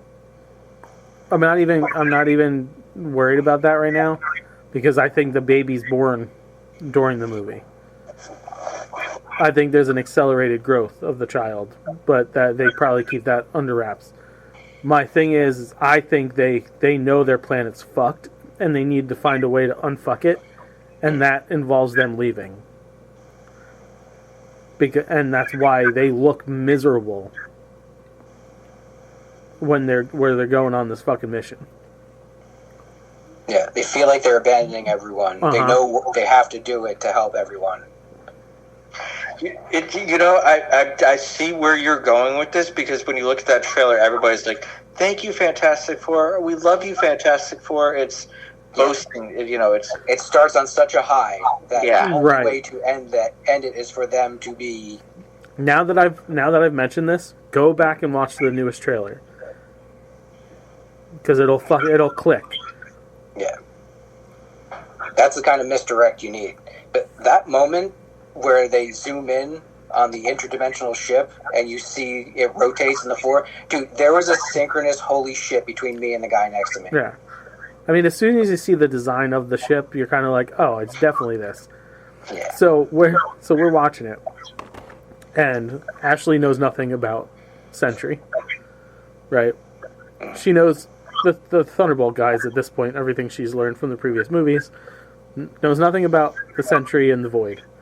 Yeah. So she's like, all those people, I hope they're not dead. And I was like, and then Once it spreads throughout the entire city, you're like, oh, okay. yeah. There's no fucking way. And then at the end, she sees the ship, and she's like, wait a minute. I was like, wait till we get in the car. Now, what's it? It must be kind of weird because both of us know going into that what the Sentry is. Yes. And you're just questioning what version of it. I'm really happy they didn't go with the original version, because in the comics, Sentry was around the entire time. Yeah. For every major battle, the Sentry was there, but because of the fact that he's a dual personality, he had himself erased from history, erased from people's minds. This is a very different version of it, where he is made whole cloth at pretty much around the time that we meet him. So he didn't have any history with anyone else. I kind of prefer that. I was going to say, I do appreciate them taking this way. Because it would muddle everything way too much. You'd get a lot of really great glory shots of him popping up in all the different battles, but he would have ended the war against Chitauri. He could have destroyed Thanos with one punch. Like he wouldn't have fit into the story at all. Yeah. It would have been another Captain Marvel, where you're like, where the fuck has Carol been this entire time? And you're like, well, the galaxy's big. Okay, I guess that works for her, but like, what's Bob's excuse? I really enjoyed the part in the fucking post-credits where he's like, Red Guardian's like, oh, we could ride Bob. Let's not pretend we don't have a Sentry in the corner. He's pretending to read a book. That was fun. I really do like Red Guard. Like, he's become one of my more favorite characters in the entire MCU because of his energy. There's very few people who are so happy to be a hero, to have these powers. And sure, he regrets some of his past, but it wasn't like most of his decisions. He was just used as a tool, and now he gets to make his decisions going forward, and seems to be really enjoying them. Yeah. He is the highlight of all the shit he's in. If you like the dynamic between him and Bucky, the What If episode between the two of them is pretty damn great. It's that same energy for like 40 minutes. Oh, the road trip episode? Yeah. That was fucking fantastic. Yeah. Speaking of fantastic, Justin, I saw the giant hole in the earth. Yeah, it's there. Yeah. Because that would be a very Fantastic Four thing. And then there is a shot of the Silver Surfer, I guess, going through the hole. Like, you can see there's like... Yeah. And she's definitely in, like, the core. I think their fucking world gets destroyed. I do, too. And that's how they're going to end up being the FF in this universe. Yeah. And it would be a damn shame. Not like it's impossible. That I do like the notion that their world needs them to come back, needs their help. They don't just abandon it. I really think it's too late.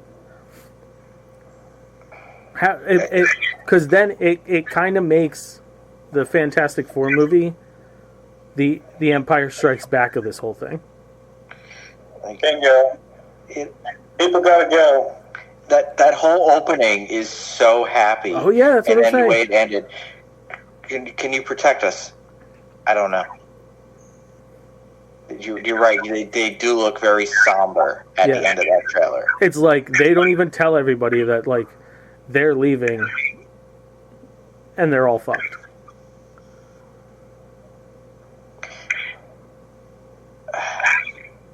I can't wait to watch Fantastic Four in July. Oh no, I'm so looking forward to that movie. That's weird because I'm looking at the footage now, and they're in that spaceship. I know. That's why I heading said towards that hole. So why would they go into that spaceship to come back to Earth? It just has me so peaked for this movie. because what if the hole's not Galactus? What if it's like we're saying? What if they use the ultimate nullifier on Galactus with some time left in the movie, and that's an incursion? Well, that wouldn't be an incursion. Destroying the Earth that way. It wouldn't be the incursion the way we know it from the comics. But since they're playing with things, and we know it's all about the multiverse, what if it's like a multi-dimensional incursion, not necessarily planetary incursion? It's like fucking twist in space-time. It could. If the ultimate nullifier is that powerful, maybe it breaks through. That's some pretty high concept shit to be throwing in. And now we're just speculating the night away. There's obviously more going on here, and I am starting to lean toward based on what we've seen, them coming to the 616.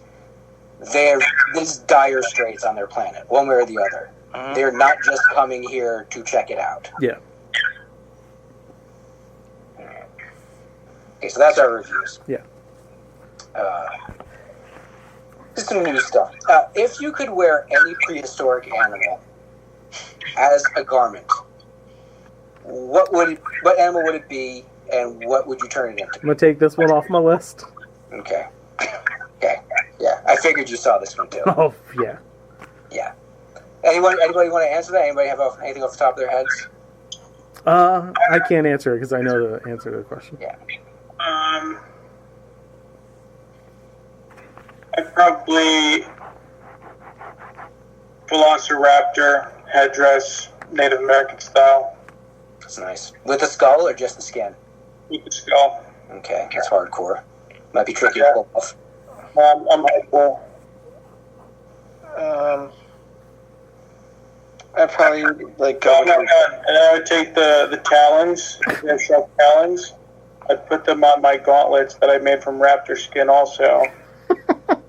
So I have Wolverine claws. I think I'm done now. Maybe, saber-tooth tiger jacket when it's cold. That'd be nice. That's a really good idea. I'm actually mad I didn't think of it.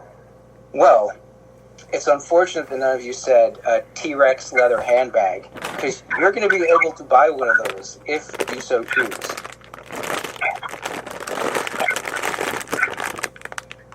What? I'm going to call bullshit. I don't buy it, but I appreciate the niche market. Mike, go ahead. The world's first T-Rex leather may hit shelves by the end of the year thanks to the collaboration between VML, the organoid company, and lab-grown leather. Using fossilized collagen from dinosaur remains, scientists reconstructed the T-Rex's DNA to grow bio-based leather without harming animals or the environment. Unlike synthetic alternatives, this lab-grown leather uses scaffold-free cell growth, creating a biodegradable, high-end material with real collagen structure. The leather, touted as cruelty-free and luxurious, will debut in accessories by late 2025, with future plans extending into automotive and fashion industries. So you're going to carry around Petri dish dinosaur leather. Yo, I'm gonna get also decomposing. It's natural, baby. Yeah, I'm gonna get fucking T-Rex leather seats up in my car. I'll start with a T-Rex phone case. Wow. Rapper first. That's the question.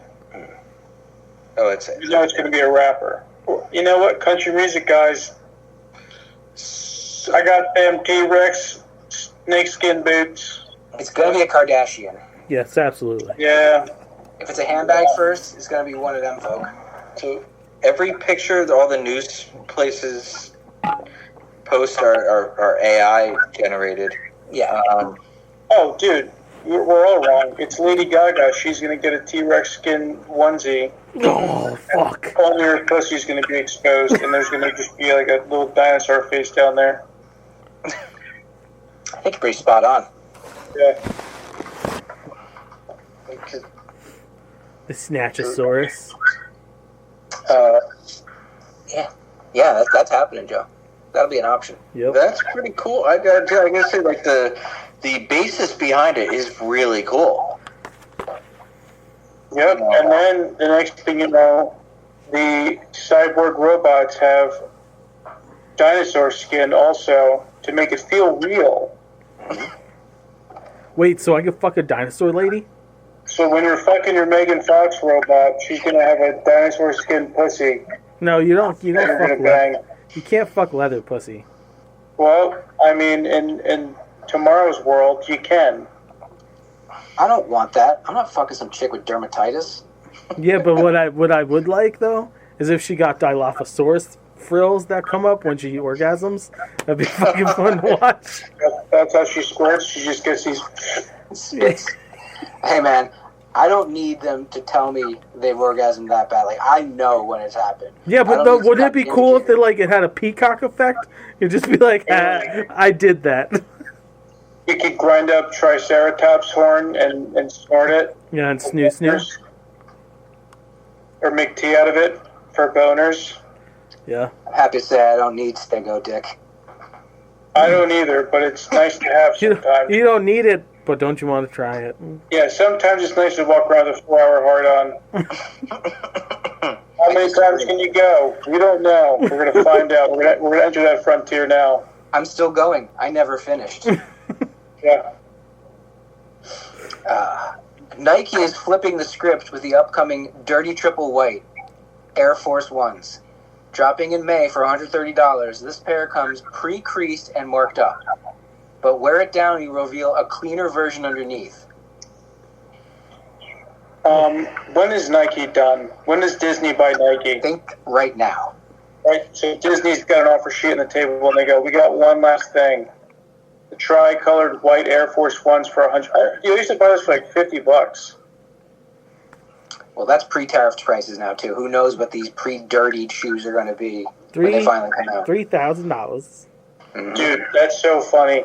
Buy these dirty shoes. They look like shit, but get better over time. And then 6 months go by, and they're like, they still look like shit, and they go, well, that's like we tried. That's like pre-ripped jeans cost more than regular jeans. Mm-hmm. Yeah.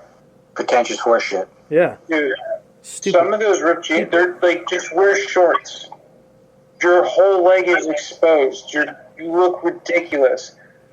People need to bring the, like, you look ridiculous back because they don't look good. Do you ever wonder how some of these people get into those pre-ripped jeans? They look harder to put on than fishnets. They probably get in through the pant leg and then just kind of curl up through the waistline because it's just open on the bottom. Yeah. There's like 3 fucking slats that are all torn up. You gotta like put your leg in and then maneuver around each one. No, that's not even that good looking. There's somewhere it's just straight up exposure from thigh to shin. Mm-hmm. And then they just have the ankle around, and it's just like, I don't... Why? For what? Do you not realize how fucking stupid you look right now? Do you think you look cool like that? I think they do. Oh, there's people that tell them they do. That's the problem. That's the style now, but it looks stupid. Right? Like, I don't wear fedoras because people tell me I look stupid in them. Yeah. Okay, that was more fashion than I expected on the show. But remember how they were talking about making a Sergeant Rock movie? Yeah, not anymore, bro. That shit ain't happening. Who is it, Sergeant Rock? Sergeant Rock is DC's, basically DC's Nick Fury. Oh, the Colin Farrell thing? Yeah. Colin Farrell or Daniel Craig. There were a lot of names thrown around. I'm surprised they even made an announcement because there's not much of a demo for this anymore. I think that's what they found out. Yeah, they figured that out a bit too late, like 5 scripts in. Well, I saw a $70 million budget too, and they were like, not a now. $7 million World War II movie about a character that 90% of people don't know. Let's pump the brakes on that one. It could work if they made a good movie and it wasn't all punny and hee hee ha ha, but I don't know, DC's not great. Ryan Reynolds is writing a Deadpool and X-Men movie. I wish he wasn't. The word is it won't be very Deadpool focused. He will be a supporting character or an equal footing with everyone else. Here's my problem with this. Mm. I'm over the Fox characters. I'm glad they got their goodbye. I hope they all die quickly, but not off screen in Doomsday and Secret Wars. But like, dude, just can we get X-Men in the fucking MCU proper 616? Like, these are supposed to be the MCU X-Men. Well, then how's he involved? Because they gave a fucking cop-out ending at the end of fucking Deadpool and Wolverine. He's going to survive the incursion. He's going to survive Battleworld. That's what it is. His money. I don't know. And he's going to interact with the new version of the X-Men because more money. I think... And hopefully it's funny. This is too much. Justin, what do you want? I want them to just I'm good with the Deadpools now. You don't want a pun-filled X-Men? Not really. Where Iceman says, "Oop, here's ice in your face." You don't want that? No, dude. You don't want Cyclops to say, "I'll keep an eye on you"? Nope. No? I think I'm Team Vin on this. You want them to make it realistic and not totally fucking stupid? Oh, Team Grumpy Fuck? It's not Team Grumpy Fuck. It's just like I'm happy Ryan got to do his thing, but like we're good now. Or maybe they'll do that thing where they're like, "Oh, this is for kids, but we're going to make a lot of sexual innuendos and bad puns also, and a couple fight scenes." How about that? Want one of them? It's for kids, but also sex. $1.3 billion. We're not done. We're far from done. Yeah. They're going to talk about Rogue banging. Heck, I would. Heck, you have. Always. She's better at fat cans and a huge ass. Yeah, I think this is a bad idea. My last bit of news is also a very bad idea. Hulk Hogan and Eric Bischoff are creating a Greco-Roman wrestling league. Yeah, with the former UFC dude. I heard they got a name for it. It's going to be called Out of Business in 6 months. Yeah, it's the XFL. Yeah. Another name, it was failed before it started. Yeah. Mm-hmm. If this thing even gets off the fucking ground, which it won't. Yeah. Yeah, failure to launch is the third name on the list. Something no one asked for ever. But yeah, sure. Hogan and Bischoff together again. What could go right? I hand it off now. All right. I'm going to jump off here, fellas. Nighty-night. Good night, buddy. Good night. One love. Andor stinks. Watch your mouth. Voltron wrapped the other day. So is it Netflix live action? No, this is like movie. Okay. Yeah. It's the Henry Carvell starring Voltron. He left. I know. I did it for him. I did it for The Rock. I did it for the people. For the people. And we don't even know who he's playing in this, right? We do not. Okay. Yeah, it's him, Idris. I look forward to this. Sterling K. No, yeah, Sterling K. Not interested. Fucking racist. Whoa, Nathan Jones is going to be in it? Yeah, dude. Those are the only names I know. Yeah, so Voltron. So trailer in a few months, maybe? Yeah. Should be. It will come out with Superman. That'd be cool. 0 release date, so maybe not. The trademark for Edge in the WWE has lapsed, and they did not renew it. So, Adam Copeland is more than likely going to go back to his Edge moniker when he reteams with Christian for their final run before they retire in AEW, and I'm happy about it. Yeah, he doesn't need to, but it would make sense. Is he still active right now, or is he taking a little hiatus to get ready? He had a big thing and then got turned on by FTR. They beat him up real bad. He's been off TV for a couple weeks, so this will all fall into place. Yeah, he's primed to come back as Edge and Christian. Yeah. Take the big bow. Yeah. Couldn't happen at a better time. They'll have one last run for like the next year or so. They'll win the titles again, and then, good for them. Everybody remember Gym Class Heroes? Vaguely. Kind of. They got a new album coming. They got back together, and they're going to be releasing new music. Was this the Handlebars guys? Handlebars? No. Gym Class Heroes was like Cupid's Chokehold. I don't even... You would know the song, because they borrowed the riff from an older song that I can't remember. I'm blanking completely on. You would know if you heard the fucking song. Probably. Were they a one-hitter? No, they had a couple hits.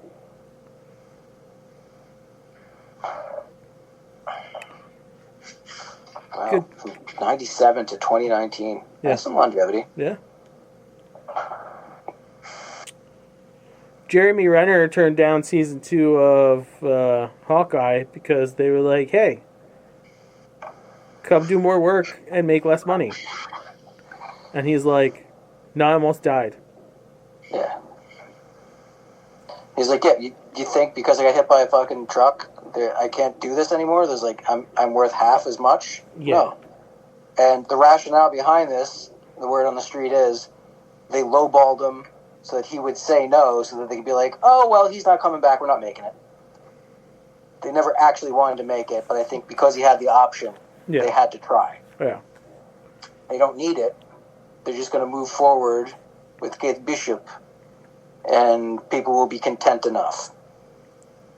I kind of agree, though. Like, not the dickish way they did it.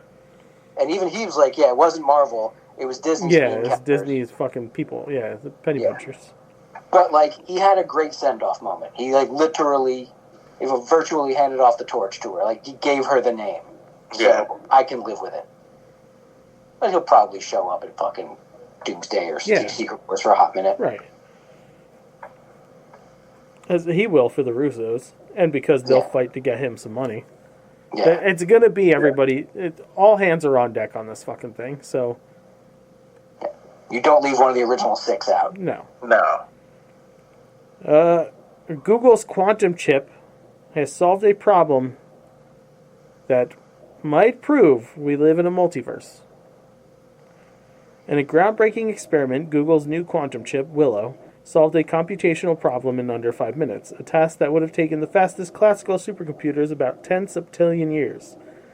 The feat has set off a major debate. Does Willow's success offer real proof that we live in a multiverse? Harmut Nevin, head of Google's quantum AI team, thinks so.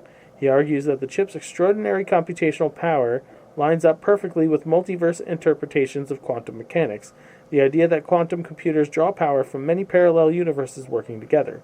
This concept was first proposed by physicist David Deutsch, who suggested that quantum computations happen across a vast number of coexisting realities.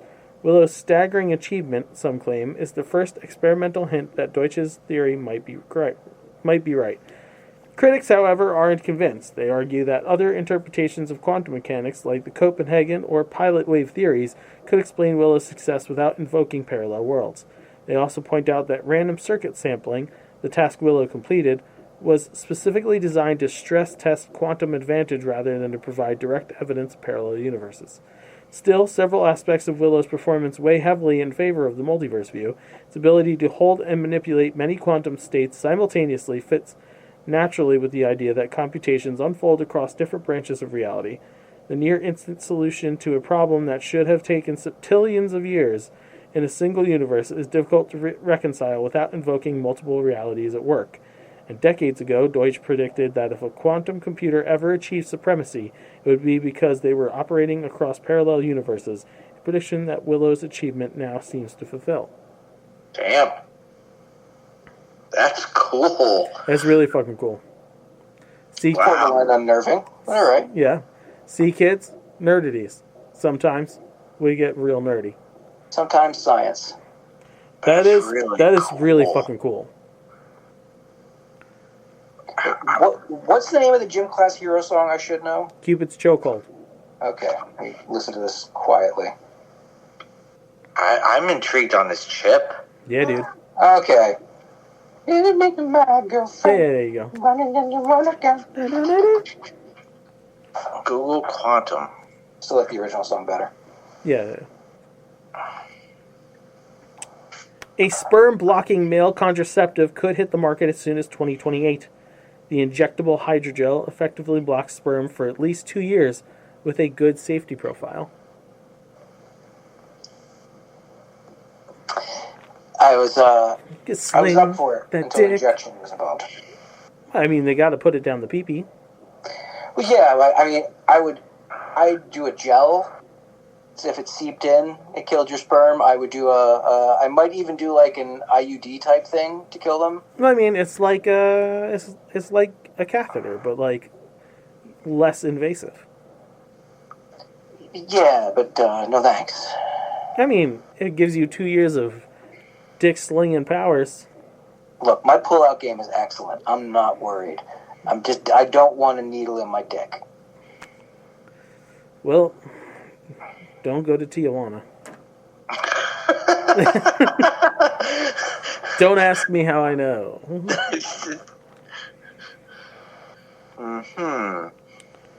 Wasn't about to. J.K. Rowling's in the news again. Oh, her. Best-selling author J.K. Rowling has made her views on the transgender community and trans rights painfully clear over the past year or so, leaving many to wonder how that would potentially impact HBO and showrunner, executive producer Francesca Gardiner and director, executive producer Mark Millard's upcoming series adaptation of Rowling's Harry Potter novels. A number of famous names from the film franchise have gone public with their support of the trans community, while others like Bridgerton star Nicola Coughlan have made it clear that they're not interested in being associated with the author. Last week, the issue hit that headlines once again when Papa Essedu, who is set to portray Hogwarts Professor Severus Snape, joined hundreds of other television and film folks in signing an open letter calling on the media and entertainment industry to commit to protecting and including the trans community. Needless to say, a whole lot of folks who side with Rowling lost their collective shit on social media, clutching their pearls, fanning away the vapors, My lord.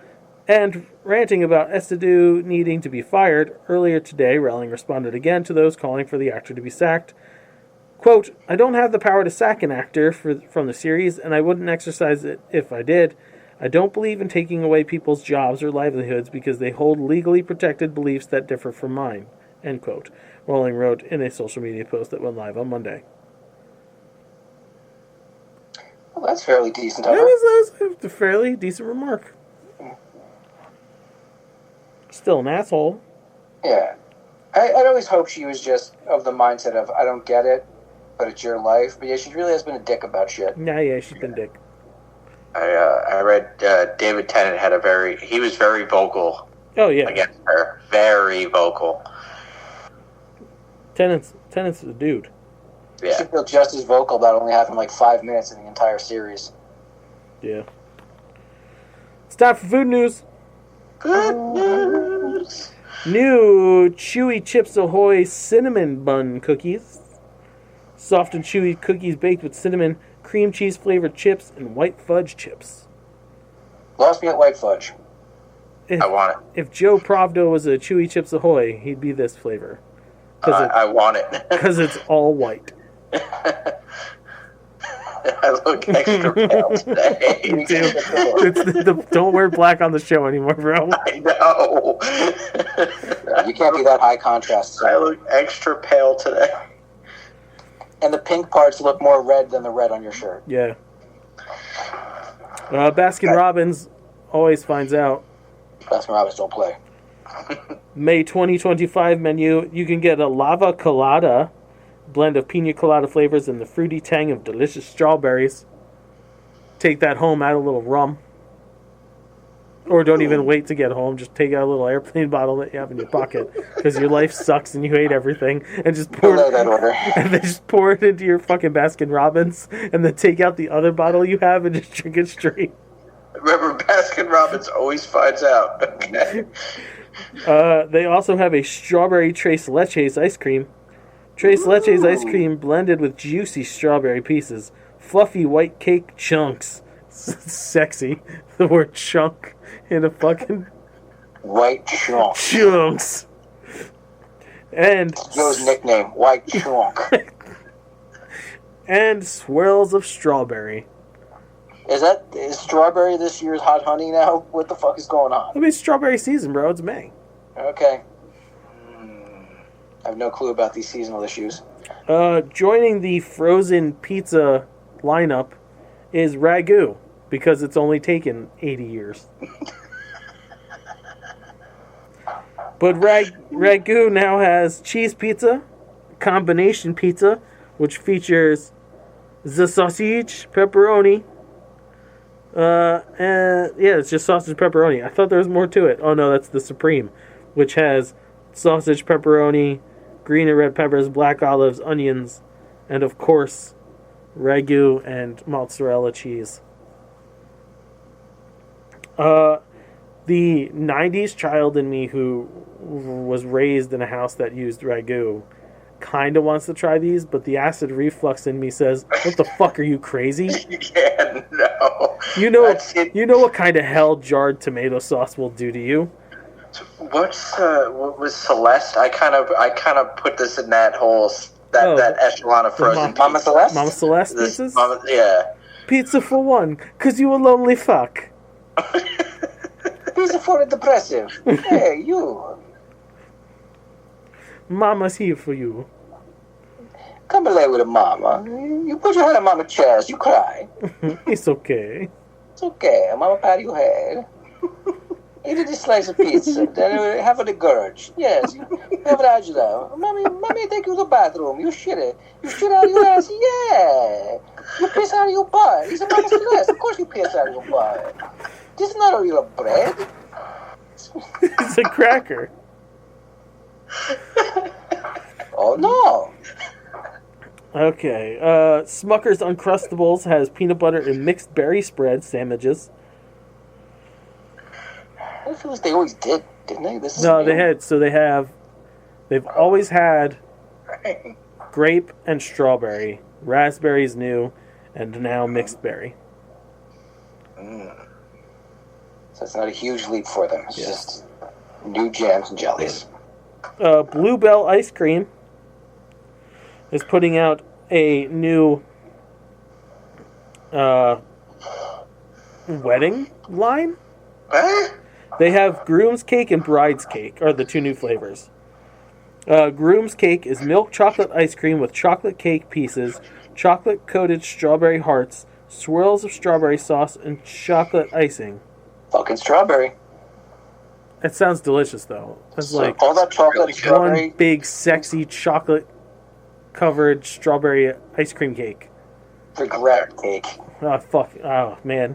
Give me a good fuck bot and a pint of this, and I'm ready. You balls deep in silicone with a spoon in your mouth. What the fuck do I need help for? This is the life. Brain freeze. Fuck. Hey, Sexbot, switch to McDonald's drive-through voice, please.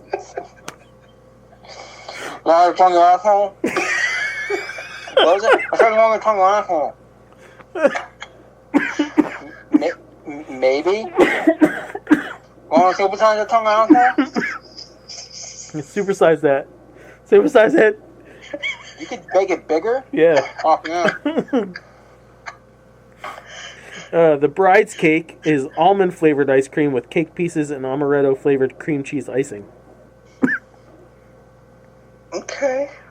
So I guess this is meant to simulate the black tux with maybe a red tie and the virginal white gown. Yeah. Okay. And you can still be a virgin on your wedding day if you fuck a robot. Mm-hmm. Technically. Yep. Chex Mix Muddy Buddy Snacks is teaming up with Oreo for Oreo Muddy Buddies. Wait. Yes, you heard that right, Joe. I'm there. Yeah, yep. Same. Fucking Inception. Same. Now. Yeah. Yeah, I'm there. Yep. That sounds so good. Where do I get this? Heading to 7-Eleven. Oh, shit. Okay. Sweet. Yeah. Oh, I guess while I'm there, I'll get a blunt wrap and a shitty piece of pizza. Get a Slurpee. fucking week-old hot dog. Just go for the Slurpee.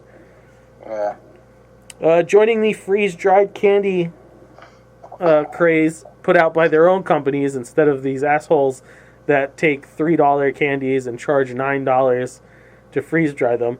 Lemon Heads, Sweet Tarts, and Sprees are all dropping freeze-dried versions. It's got to be the chewy Sweet Tarts, right? Yes, sir. Okay, because I'm trying to picture what would happen if you freeze-dried pure sugar. Pure deliciousness. I kind of want to try those, though. Scratch that. I totally want to try those. I'm not a fan of the freeze-dried. I've enjoyed so many of them. Freeze-dried milk duds are fucking incredible. The had those. The candy company versions are better than... Oh, yeah. Yeah. Like, the fucking Jolly Rancher ones are perfect. Yeah. They're like candy cheese doodles. Yeah, the quality control they got going on there, Yeah. as opposed to some schmuck with a freeze dryer and Yeah. a mini mall. So, like, if you're gonna buy them directly from the fucking company. Okay. The Skittles Pops, I think they're called. Yeah. Those are great. Fucking good. Yeah, they're way more consistent. They break down in your mouth a lot easier. You don't have to worry about, like, cracking a tooth. Yeah. Uh-huh. Arby's has the meats. And they're like, oh, Got the meat sweats. we see your chicken nuggets and we raise you steak nuggets. Yes, sir. I'm Googling this. You fucking do it. It's real. Steak nuggets. My God, I just start typing and it's there. Steak nugget bowl. So it's steak nuggets on top of mac and cheese with crispy onions. And a steak nugget sandwich. Smoked steak nuggets with Havarti cheese, crispy onions, tangy pickles, Arby's signature horsey sauce on a toasted bun. Steak nuggets. Steak nuggets. America. Fuck yeah. If you type in Arby's and then just put an S. Yeah, steak nuggets pops up. Yeah. You can get them in a 5. Burnt ends. You can get them in a 5 or 9 piece. There's no way. You can just get the nuggets, too. You don't have to get them on something. Nope, you can just get fucking 9 steak nuggets. When is this happening? Yeah, It's testing. I need to try this. It's testing in certain markets now. No release yet for nationwide, but, like, let's be honest. Steak nuggets, this is America, kids. These are going to be out by, like, July, because America. Oh, yeah. And the only time I'll be able to try them, I think, is when I'm down by you. There is no Arby's around here. No, they're just up there. There isn't any. I think. Wait, there might be one. Where's this one at? Is the one in Brick gone? Warner Bricks is gone. Been gone for a while. There's like Shit. 3 different locations that it bounced around to. Is it? The Neptune one is still open. Was no one like by Cherry Hill? Yeah. The Neptune one, when you just get off of the Parkway near the wall, it's in the same parking lot as the Walmart. That's the only one that's within driving distance of me. But there's one where the actually the one down by you guys is temporarily closed. Yeah. The one on in Absecon. Yeah. Holy shit! I have the best option here. Steak nuggets. Yeah, girl. Over at Target, they have a bunch of their favorite day brand ice cream and ice cream novelties coming. Of course, in time for the 4th of July, they have a red, white, and blue ice cream, vanilla, strawberry, and blueberry ice creams together like a Neapolitan. They have sugar cookie ice cream sandwiches, which is vanilla ice cream betwixt 2 star-shaped cookies in either red or blue. They have bomb pops, and then they have some pints that sound pretty good. Tart cherry blast, cream cheese flavored ice cream with tart cherry swirl and white and blue flakes with sprinkles. Strawberry angel food cake, vanilla flavored ice cream swirled with cake pieces and a strawberry swirl. Mango sweet cream, cream cheese flavored ice cream with a mango swirl. Peach cobbler, brown sugar flavored ice cream swirled with cake pieces and a peach swirl. And spicy lime margarita. Margarita lime flavored ice cream with a salted lime swirl and salted chili lime flakes. She's a spicy little bitch. And the last bit I got here is just in time for Mother's Day. Go to Krispy Kreme for minis for Mom collection. It's mini donuts, so Mom doesn't feel like the fat cow that she is. Jeez. Oh, well, am I gonna get in trouble? Not from my mom. But like you have a wife, Yeah, with a yeah. child. Anyways, Mm-hmm. mini. So she said that after she went to bed. No, she's still awake. Oh, shit. Mini sparkly vanilla sunset donut, a mini original glazed donut dipped in yellow vanilla flavored icing and pink sanding sugar. Mini chocolate chip cookie delight donut. Craving cookies and donuts? Why not have both? This mini original glazed donut is covered in chocolate icing, sprinkled with chocolate chip cookie crumbles, and topped with a sweet swirl of cookie dough flavored buttercream. The mini strawberry sunshine donut. Bring a ray of flavor to your day with our mini strawberry sunshine donut. A mini original glaze dipped in strawberry flavored icing, topped with colorful yellow and orange icing rays, and finished with a sunny swirl of yellow vanilla flavored buttercream. And the mini chocolate iced yellow heart donut. A mini original glazed donut dipped in rich chocolate icing and finished with a delicate yellow icing heart on top. A perfectly delicious way to show some love. I want a donut. Me too. I've been craving a fucking donut. I wish they were like when you go to Krispy Kreme, like they had all those like fresh, and, like all the weird ones, not just the original. Yeah. I'm still 950 calories shy of what I need to hit today. And it's far too late to eat. You can make it up in the morning. Yeah, but they'll throw everything off, so whatever. I'll no fast tomorrow, but I won't eat solid food until probably later in the day. Okay. I have a what the actual fuck that I just ran across. I'll read the article title and see if we want to move on this. AI of dead Arizona road rage victim addresses killer in court. Yeah. What? Clip of Chris Pelkey, who died in 2021, says, "I believe in forgiveness," after his sister fed an AI model videos of him.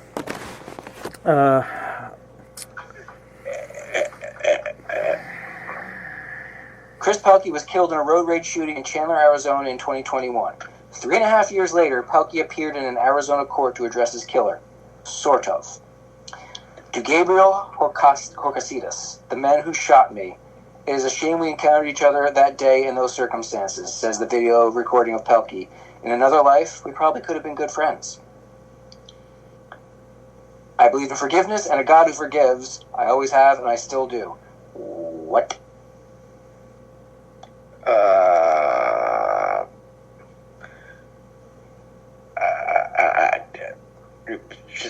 It didn't hold up in court, right?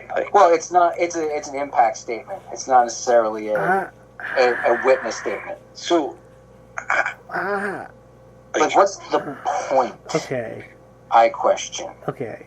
Hold on. So, I like AI in I hate it. cases. I hate it for I hate it for everything. We shouldn't be using it. We're creating our own demise. Aside from that, I don't. What crackerjack judge was like, yeah, go ahead, you can do this. Are you going for the remorse of hey, you have to face you know. I go with morbidity to describe that. It's very morbid. What are you trying to get out of this? Yeah, this is absolutely a Black Mirror episode. Literally, they did where a husband died and the wife, what's her face, Haley Atwell, when Donald Gleason's character died, they scoured his social media and created a homunculus of him. Now, it's not a one-to-one comparison, but it's the same kind of, this isn't that person. Yeah. This is a CG representation of them that might be saying something similar to what they'd say in real life, but as the story goes, in the road rage incident, the guy who got killed got out of his car and went up to the other guy's car. So, feeling threatened, this dude shot him. Yeah, I don't, ugh. And now you're going to portray this dude who got killed in an unfortunate incident as a God-fearing man who forgives him. You are half of the problem in this situation, dude. Not to say you deserve to get shot, but the real person who got shot and killed obviously wasn't 100% pious. He had some fucking issues going. So I'm all for the fuck bots, but fuck bots are a totally different thing. It's not AI dead people, please. Yeah, I that was don't. Yeah. Yeah. Okay, as far as douche goes, I think we all did it this week. Oh, are you talking about the guy who's trying to shut down Sesame Street? Yeah. Did you see the grumpy, what was it? Fuck. Ronald Grump or something, or Donald Grump they did years ago? No. Yeah. Sesame Street did a version of Oscar the Grouch, who hoards garbage, and his name was Ronald Grump. That's probably why they're getting... Yeah. Oh, are we talking about the same guy that's putting a 100% tariff on films that are from outside the United States? Yeah, we're talking about the same guy who kind of jokingly floated the notion of him being Pope, even though if anyone else did that, they'd be fucking kicked out of politics. We're talking about the same guy who got cucked by the PM of Canada today in the Oval Office when he was told that Canada is not for sale, and Trump was like, oh, yeah. Did you see the I was involved. The May the 4th thing? Yeah, I was gonna finish with that because all of this actual political shit is, the Pope thing was it was odd to the point of absurdity, but I didn't really have an emotional connection to it as an atheist. So there's more of an abstract dislike. The fucking May the 4th thing, I know how they feel now. That was offensive to my religion. Jon Stewart had the best rant. Well, can we also note that Elon Musk put out one with him wielding a red saber as well? There you go. There's the Jon Stewart rant, and that was hilarious. Jon Stewart got so involved with it.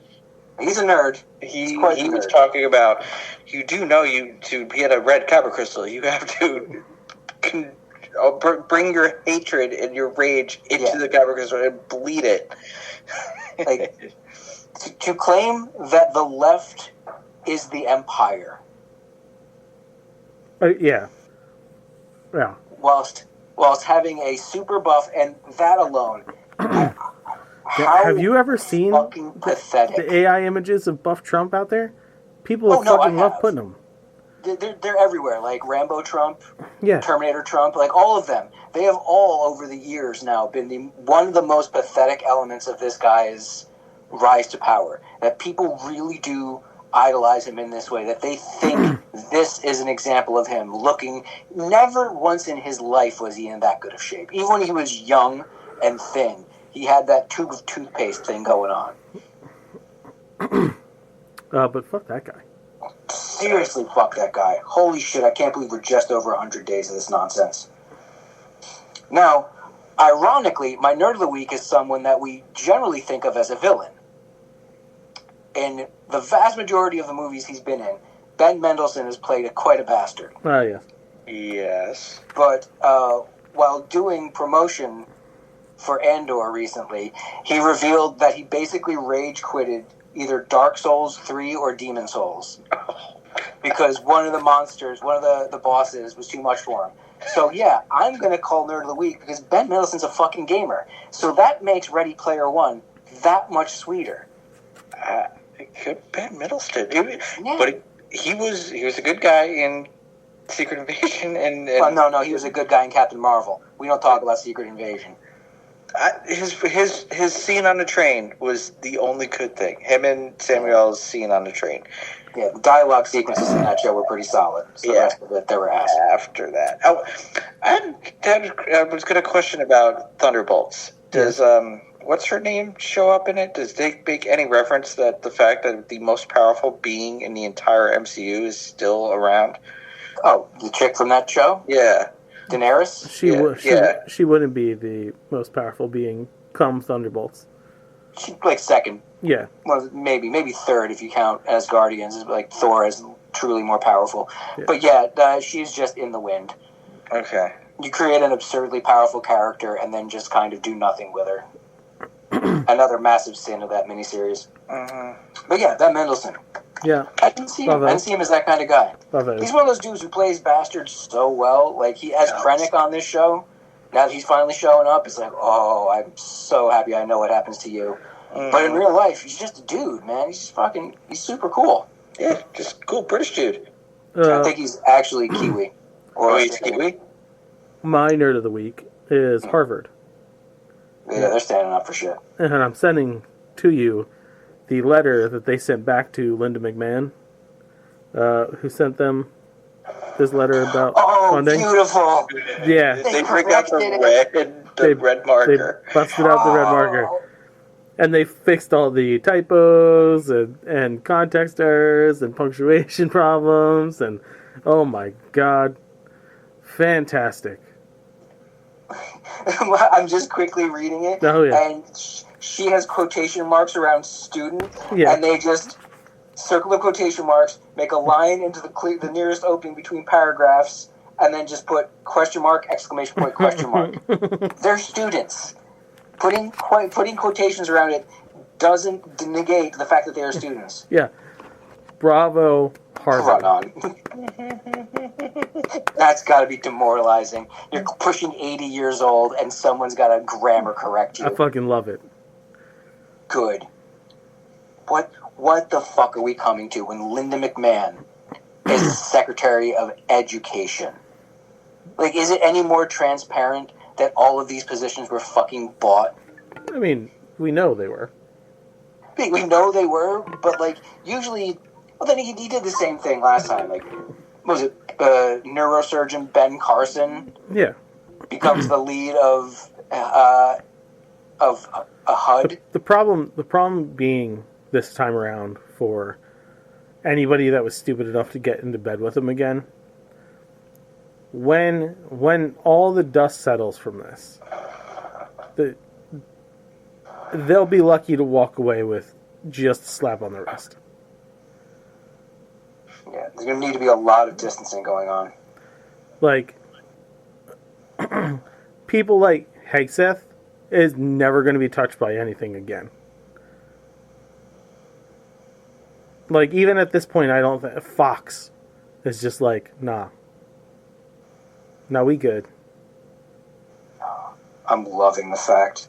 It's incredible. I did enjoy these when they happened to me as a kid. The moment I saw this, it lit me up, and I was like, oh. Incomplete sentence. I love that. Yeah. You know what, though? There was never anything I wrote as a kid that got half as many corrections. No, not even. Not just like, oh, I'm a really great writer and I'm perfect. No, like, I was more consistent of, like, I was paying attention to how you structure sentences and paragraphs and how you communicate with and the this English is, language. mind you... And the fucking head of the education. Yeah. And there's only 2 pages. I mean, there's more to it, I think. Yeah, there's more, because it ends without a period here, so there's definitely more. There's more. And you know they didn't just put the 2 up because the third one was perfectly written. Fight the power, kids. Oh, Harvard. Yeah, Harvard. I mean, I never had a huge love for the Ivy League bastards, but I will doff my non-existent cap to them. All right. If you like what you heard, subscribe, leave a review. That would be nice. At least give us a 5-star rating, you cheap fucks. Leave a comment. Would be fantastic. Go to facebook.com/nerdities. Follow us there. Follow us at Nerdities on Twitter, at Nerdities on Instagram, nerdities@gmail.com. Our YouTube channel, youtube.com/nerdities. Where things will be taking place that Joe will tell you about in a few minutes. Then I say prowrestlingtees.com/nerdities, NERDATIS. Buy shirts, please. I'm wearing one. Yes, Joe is. And it's mirrored. That I hate the fact that this app is the only thing that mirrors my camera. Well, yeah, it's just when we're looking at ourselves. It reads normally for us. Yeah, I was going to say, it reads normal. Yeah. Oh, that would be insane if it mirrored everything. Yeah. But no, it reads normal. It says Nerdities. Huh. Justin mentioned YouTube.com. Be sure to like, share, and subscribe to all things Nerdities. And hit that like button. Leave a comment. That would be kind of cool. Can we see you're watching these videos? We have had comments in the past on YouTube. Yeah, but comment more. Yeah, more comments is good. Yeah, likes. We like likes. You're watching. You're obviously watching it. You really enjoyed our Star Trek retrospective. Mind blown. Easy champ. Remember, coming soon, we will be having season 2 of Nerd ETs, or theme park themed. It's so weird for me calling it theme park themed. Yeah, every time it's weird. I know. Weird. Are theme Disney park themed, or are we doing other parks? It is Disney park themed. Yeah. So instead of allowing ourselves to introduce ourselves, let's move with that forward. Disney park themed. Yeah. We have our upcoming Halloween special. It's coming. It's coming hard. Coming at you. Fun. It is very fun. We have our Christmas special, which I will just call Justin's personal hell. Mm-hmm. The things I do for you people. Justin Allegary going through all 9 circles. We do have a 100 greatest list coming. Yeah. Yeah, more of that arguing. If you listen to those in the past, you know what to look forward to. But this one's going to be really fun. Yeah, there will be arguments. This is the songs one, right? This is the quotes, movie quotes. Movie quotes. Oh, that's right, because we have an extra special guest. Special guest. That's why it's going to be super fun. and give us money. Chris, we want to talk about your business and our product. All right. The opinions of the Nerdies crew are idiotic and poorly thought out, but don't worry, next week's will be far more insulting. Fuck bye. Fuck bye. Oh yeah, I gotta hit the button. There we go. Bye. And I gotta go to bed because tomorrow's gonna be a long day. Long day. Lindsay. Because of the end of civilization, the Clamp Cable Network now leaves the air. We hope you have enjoyed our programming, but more importantly, we hope you have enjoyed life.